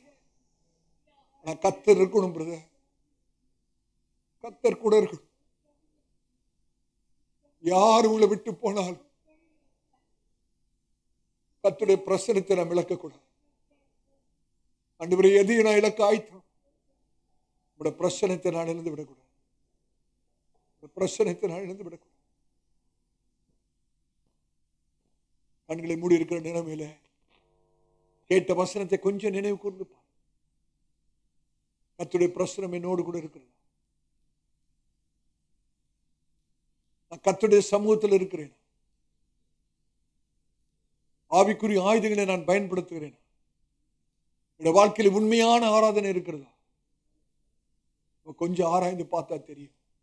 ஒருவேளை இல்லாத பட்சத்தில் ஏதாவது ஆவிக்குரிய ஆயுதங்களை இழந்திருப்பீர்கள் என்றால், ஜெப வாழ்க்கை இழந்திருப்பீர்கள் என்றால், கர்த்தருடைய வார்த்தை இழந்திருப்பீர்கள் என்றால், ஆண்டவரே சொல்லுங்க, ஆண்டவரே இந்த ஆவிக்குரிய ஆயுதம் மறுபடியும் எனக்கு வேணும், பட்டயம் வேணும், பட்டயம் வேணும் ஆண்டவரே. பட்டயம் இல்லாமல் யுத்தத்துக்கு நான் போக முடியாது, பட்டயம் இல்லாமல் ஜெயிக்க முடியாது. ஆவியின் பட்டயமாகிய கர்த்தருடைய வார்த்தை எனக்கு வேணும். Thank you holy spirit. உண்மையான ஒரு துதி ஆராதனை நம்முடைய தனிப்பட்ட வாழ்க்கையில வேணும். ஒவ்வொரு நாளும் கர்த்தரை அதிகாலையில துதித்து ஆராதிக்கிற அனுபவம். கர்த்தருடைய ஊழியக்காரனா சொல்றேன், கொஞ்சம் நேரம், ஒரு அரை மணி நேரம் ஒவ்வொரு நாளும் காலையில கர்த்தரை துதித்து ஆராதித்து பாருங்க. உங்களுடைய வாழ்க்கை வித்தியாசமாக இருக்கும், வித்தியாசமாக. இன்னைக்கு தாவீதை கொஞ்சம் யோசிச்சு பாருங்க. சாமுவேல் வராரு, தீர்க்கதரிசி வராரு. ஆனா தகப்பன் தாவீதை வீட்டை விட்டு துரத்துற, நீங்க அவசியம் இல்லை, நீ போ, வனாந்திரத்துல இந்த கொஞ்சம் ஆடுகளை போய் பார்த்துக்கோ அப்படின்னு சொல்லி சொந்த தகப்பனால் வெறுக்கப்பட்டு, துரத்தப்பட்டு, உதாசீனப்படுத்தப்பட்டு, சொந்த குடும்பத்தினாலே உதாசீனப்படுத்தப்பட்ட ஒரு வாலிபனாக வனாந்திரத்துக்கு சில ஆடுகளை மேய்க்கிறவனாக தாவீது போகிறான். அந்த வனாந்திரத்தில் தாவீது என்ன பண்றார் தெரியுமா? கர்த்தரை ஆராதிக்க, என் ஆத்துமாவே கர்த்தரை ஸ்தோத்திரி, என் முழு உள்ளமே பரிசுத்த நாமத்தை ஸ்தோத்திரி அப்படின்னு சொல்லி கர்த்தரை வனாந்தரத்தில் துரத்தப்பட்ட நிலைமையில, வெறுக்கப்பட்ட நிலைமையில தாவீது தன்னுடைய ஆத்மாவோடு கூட பேச, ஆத்மாவே நீ துரத்தப்பட்டிருக்கலாம், வெறுக்கப்பட்டிருக்கலாம், நீ கர்த்தரை ஸ்தோத்திரி, கர்த்தரை ஸ்தோத்திரி, கர்த்தரை ஸ்தோத்திரின்னு சொல்லி அந்த வனாந்தரத்திலே தாவீது தேவனை ஆராதித்து கொண்டு கர்த்தர் பார்த்தாருங்க. நான் சொன்னேன்ல, கர்த்தர் ஏதாவது நமக்கு செய்யணும்னா எதையாகிலும் பார்க்கணும், அதற்கு பின்னாக ஒரு காரணம் இருக்கணும். கர்த்தர் தாவீதை பார்க்கிறார். அந்த நிராகரிக்கப்பட்ட, துரத்தப்பட்ட நிலைமையிலே கர்த்தர் தாவீது கர்த்தரை துதிக்கிறதை கர்த்தர் பார்த்தபோது கர்த்தர் என்ன பண்ணார் தெரியுமா? தாவீதிட்ட வந்து, அப்பா தாவீதே, நீ ஆடு மேய்க்கிற கோலை என்கிட்ட கொடுத்துரு, அதுக்கு பதிலாக நான் உனக்கு செங்கோலை கொடுக்கிறேன் என்று சொல்லி அந்த இடைநிலத்திலிருந்து ஆடு மேய்க்கிற கோலை வாங்கிக்கிட்டு கர்த்தர் தாவீதுடைய கரத்துல செங்கோலை கொடுக்க, செங்கோலை கொடுக்க, ஒரு தேசத்தை ஆளுகிற ஒரு செங்கோலை தாவீதுடைய கரத்திலே கர்த்தர் கொடுத்ததற்கான காரணம் என்ன? துரத்தப்பட்ட நிலைமையில கர்த்தரை துதித்தது தாங்க. துரத்தப்பட்ட நிலைமையில கர்த்தரை துதித்தது. அநேக சமயங்களிலே கஷ்டம் வரும்போது துதிக்க முடியாமல் போய்கிறது. இந்த வேதனை நான் எப்படி கர்த்தரை துதிக்கிறது, கஷ்டத்தில் எப்படி துதிக்கிறது விட்டுறோம். ஆனா அந்த கஷ்டத்தின் மத்தியிலே, துயரத்தின் மத்தியிலே, துரத்தப்பட்ட நிலைமையின் மத்தியிலே, நிராகரிக்கப்பட்ட நிலைமையின் மத்தியிலே நான் இன்னும் கர்த்தரை துதிப்பேன் என்று சொல்லி கர்த்தரை துதிக்க தீர்மானிப்பேன் என்றார். கர்த்தர் உங்களை உயர்த்துகிற, ஆசீர்வதிக்கிற விதமே வித்தியாசமா இருக்கும். கொஞ்ச நேரம் வாய்களை திறந்து கர்த்தரை துதிக்கலாம். ஆண்டவரே சொல்லுங்க, ஆண்டவரே என் நிலைமை எப்படிப்பட்டதாக இருந்தாலும் சரி, நான் துதிக்கிறத மாத்திரம் நிறுத்த மாட்டேன் ஆண்டவரே. உம்மை துதிக்கிறத நிறுத்த மாட்டேன். உம்மை துதிக்கிறத நான் நிறுத்த மாட்டேன். எக்காலத்தில் நம்மை துதிப்பேன். எப்பொழுதும் எப்பொழுதும் உம்முடைய துதி என் வாயில் இருக்கும். நான் எக்காலத்தில் உம்மை துதிப்பேன். ஹல்லேலூயா. எப்பொழுதும் உம்முடைய துதி என் வாயில இருக்கும். தாவீதை உயர்த்தினதுக்கான காரணம் உண்டு. சரி, சும்மா ஆண்டவர் உயர்த்தில்லை. சும்மா ஆடு மேய்ச்சிட்டு இருந்தன இஸ்ரவேலின் ராஜாவாக சிங்காசனத்தில் உட்கார வைக்கல. அதற்கு ஒரு காரணம் இருந்தது. கர்த்தர் உங்களை உயர்த்தணும், ஆசீர்வதிக்கணும். ஒரு காரணம் வேணும். ஒரு காரணம் வேணும். அவருடைய பிரசனத்தை நாடி தேடணும். ஆவிக்குரிய ஆயுதங்களை பயன்படுத்தணும். உண்மையான துதி ஆராதனை நம்மளோட வாழ்க்கையில் இருக்கணும். பரலோகம் வல்லமை நிறைந்த இடமா இருக்குது. காரணம் என்ன தெரியுமா? அங்க துதி இருக்குது. பரலோகம் வல்லமை நிறைந்த இடமா இருக்குது. காரணம் அங்க துதி இருக்கிறதா. ஒரு வீடு வல்லமை நிறைந்த இடமா மாறணும்னா, உங்களோட வாழ்க்கை வல்லமை நிறைந்த வாழ்க்கையா மாறணும்னா, நீங்க வேலை செய்யற இடம் தேவனோட வல்லமை விளங்கணும்னா, அதற்கு ரகசியம் உண்மையான துதி. வெறும் துதி அல்ல, உண்மையான துதி. வேதம் சொல்லுகிறதே, பிதாவானவர் உண்மையாய் துதிக்கிறவர்களை கர்த்தர் தேடுகிறார். ஆவியோடு உண்மையோடு துதிக்கிறார். கர்த்தர் துதிக்கிறவர்களை அல்ல, உண்மையாய் துதிக்கிறார். ஹல்லேலூயா, ஹல்லேலூயா. God the Father seeketh, hallelujah, the true worshippers. உண்மையான ஆராதனைக்காரர்களை கர்த்தருடைய கண்கள் தேடிக்கொண்டு அநேக உலகமெங்கும் ஆராதிக்கிற ஜனங்கள் ஏராளம் உண்டு. ஆனா கர்த்தருடைய கண்கள் உண்மையாய் கர்த்தரை துதிக்கிறவர்களை தேடிக்கொண்டு, உண்மையாய் துதிக்க, ஆசீர்வாதத்துக்காக அல்ல, ஜெயத்துக்காக அல்ல, விடுதலைக்காக அல்ல. ஆண்டவரே, நீரோட ஆத்தும நேசராயிருக்கிறபடினாலே நான் உம்மை துதிக்கிறேன்னு சொல்லி உண்மையாய் துதிக்கிறவர்களை தேவனுடைய கண்கள் தேடிக்கொண்டிருக்கிறது. துதியே பரலோகத்தின் வல்லமை. துதியே பரலோகின் வல்லமை. துதியே பரலோகின் வல்லமை. துதியே பரலோகின் திறப்பின் வாசல். ராஜாதி ராஜனுக்கே. துதியே பரலோகின் திறப்பின் வாசல். ராஜாதி ராஜனுக்கே. பரலோகத்தின் வல்லமை. துதியே பரலோகின் வல்லமை. துதியே பரலோகின் வல்லமை. துதியே பரலோகின் திறப்பின் வாசல். ராஜாதி ராஜனுக்கே. துதியே பரலோகின் திறப்பின் வாசல். ராஜாதி ராஜனுக்கே. துதித்தும்மை போற்றிடும் வேளை. அந்தகாரம் விலகி ஓடும். அந்தகாரம் விலகி ஓடும்.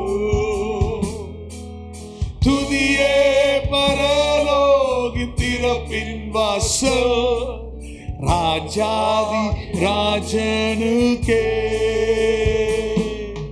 துதியே பரலோகின் திறப்பின் வாசல். ராஜாதி ராஜனுக்கே. போற்றிடும் வேலை. துதித்தும்மை போற்றிடும் வேலை. அந்தகாரம் விலகி ஓடும். அந்தகாரம் விலகி ஓடும். துதியே பரலோகின் திறப்பின் வாசல். ராஜாதி ராஜனுக்கே. துதியே பரலோகின் திறப்பின் வாசல். ராஜாதி ராஜனுக்கே. பரலோகின் திறப்பின் வாசல். ராஜாதி ராஜனுக்கே. துதியே பரலோகின் திறப்பின் வாசல். ராஜாதிராஜனுக்கே. நாம் செபிக்கிறோம். எங்களை அதிகமாக நேசிக்கிற அன்பின் பிதாவே, ஆசீர்வதிக்கப்பட்ட இந்த மத்தியான வேலைக்காக நாங்கள் நன்றி செலுத்துகிறோம். மட்டுமாய் நீங்களோடு பேசின பட்சமான நம்முடைய வார்த்தைகளுக்கு ஆயுசு ஆண்டவரே, ஒரே சபையாராக ஒருமனப்பட்டு உலகத்திலே மன்றாடி கெஞ்சி கேட்கிறோம். உடைய சமூகம் எங்களுக்கு வேண்டும். விடுதலைக்காக அல்ல, ஜெயத்துக்காக அல்ல, நாங்கள் உண்மை நேசிக்கிறபடி, நீங்களுடைய ஆத்ம நேசராக இருக்கிறபடி உடைய விலகாத பிரசனம் எங்களோடு கூட எப்போதும் இருக்கட்டும். யார் எங்களை விட்டு விலகி போனாலும் உடைய பிரசனம் எங்களோடு கூட இருக்கட்டும். ஆவிக்குரிய ஆயுதங்களை நாங்கள் ஒவ்வொரு நாளும் எங்களுடைய கிறிஸ்தவ வாழ்க்கையை பயன்படுத்த கர்த்தர் எங்களுக்கு உதவி செய்யும். யாராவது அப்படிப்பட்ட ஆவிக்குரிய ஆயுதங்களை அவர் இழந்திருப்பார்கள் என்றால் இந்த நாளிலே அப்படிப்பட்ட இழந்த ஆயுதங்களை மறுபடியுமாக சபையாருக்கு தர வேண்டும் என்று சொல்லி இந்த ஊழியக்கான ஊக்கமாய் செபிக்கிறேன். அது மாத்திரமல்ல, எங்களை உண்மையான ஆராதனைக்காரர்களாய் மாற்றும். ஆண்டவரே, ஆசீர்வாதத்துக்காக அல்ல, உண்மையாய் ஆராதிக்கிறவர்களாய், உண்மையோடும் கர்த்தாவே ஆவியோடும் ஆராதிக்கிறவர்களாய் கர்த்தர்கள் ஒவ்வொருவரையும் மாற்ற வேண்டுமாய் செபிக்கிறோம். இந்த சபையை கர்த்தர் அப்படியாய் நீர் மாற்ற வேண்டுமானங்க செபிக்கிறோம். உண்மையான ஆராதனைக்காரர்களை கொண்ட ஒரு சபையாக கர்த்தர் நீர் மாற்றுவீராக. எங்களை தாழ்த்தி வறுமையாக்குகிறோம். கூடி வந்த சபையாரை கர்த்தர் ஆசீர்வதிக்கிறார். கர்த்தர் ஜெயமாய் நடத்தும். ஒவ்வொரு சௌரியம் கர்த்தர் ஒவ்வொரு சிறு பிள்ளை முதற்கொண்டு உடைய திருக்கரத்தை நாங்கள் ஒப்பு கொடுத்து செபிக்கிறோம். உடைய தயவுள்ள நல்ல கரம் கர்த்தாவே ஒவ்வொரு மீதும் தங்கட்டும். சுகத்தையும் பலத்தையும் ஆரோக்கியத்தையும் தாரும். கர்த்தாவே, எல்லா புத்தி கெட்டாத தேவ சமாதானத்தாலே உடைய சபையாருடைய இருதயத்தையும் சிந்தையும் கர்த்தர் நிரப்புவீராக. கர்த்தாவே, எல்லாவற்றுக்கும் மேலாக உடைய நிலையான சமூகத்தை எங்களுக்கு தந்து எங்களை நீர் இந்த இடத்தை விட்டு அனுப்ப வேண்டுமானங்க செபிக்கிறோம். ஒவ்வொரு நிமிஷமும் உடைய சமூகத்தை அனுபவித்து உணர கிருபை செய்யும். எங்களை தாழ்த்து எல்லா கன துதி மகிமையாவும் ஒருவருக்கே இயேசு கிறிஸ்துவின் நாமத்தில் ஜெபம் கேளும் எங்கள் நல்ல பிதா. உடைய கர்த்தராகிய இயேசு கிறிஸ்துவின் கிருபையும் பிதாவுக்கு இதை விட அன்பும் பரிசுத்தாவினுடைய அன்பின் ஐக்கியம் நம் மாணவர்களுக்கு கூட என்றும் என்றும் சீக்கிரமாய் வரப்போகிற ஆண்டவராகிய இயேசு கிறிஸ்துவின் வருகை பரிந்தும் இருப்பதாக. ஆமென். கர்த்தர் உங்களை ஆசீர்வதிப்பார். இன்று பிரசங்கிக்கப்பட்ட கர்த்தருடைய வார்த்தையினால் நீங்கள் ஆசீர்வதிக்கப்பட்டிருப்பீர்கள் என்று நம்புகிறோம். நமது திருச்சபை ஆராதனை நேரங்கள் ஞாயிற்றுக்கிழமை தோறும் ஆங்கில ஆராதனை காலை 7 மணிக்கு நடைபெறும். தமிழ் ஆராதனை காலை 10:30 மணிக்கு நடைபெறும். இருமொழியில் வேத பாடும் மாலை 6:30 மணிக்கு நடைபெறும். நம் திருச்சபையின் விலாசம் அப்போஸ்தல கிறிஸ்தவ சபை, பெரம்பூர் ஊழியங்கள், 74 பல்லார்டு தெரு, அகரம், சென்னை 6,82,000. தனிப்பட்ட ஜெபத்திற்கு தொடர்பு கொள்ள வேண்டிய அலைபேசி எண்கள் 9566262203. மற்றொரு எண் 9551648083. மற்றும் ஒரு எண் 9941447894.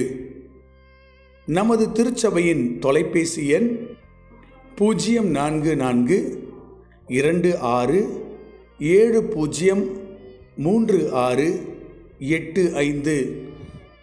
மேலும் மற்ற பிரசங்கங்களுக்கு நமது யூடியூப் சேனலான ஏசிஏ பெரம்பூர் மினிஸ்ட்ரீஸை பார்க்கவும். நம் திருச்சபையின் வலைதள முகவரி www.acaperambur.ministries.org. கர்த்தர் இன்று உங்களை ஆசீர்வதிப்பாராக.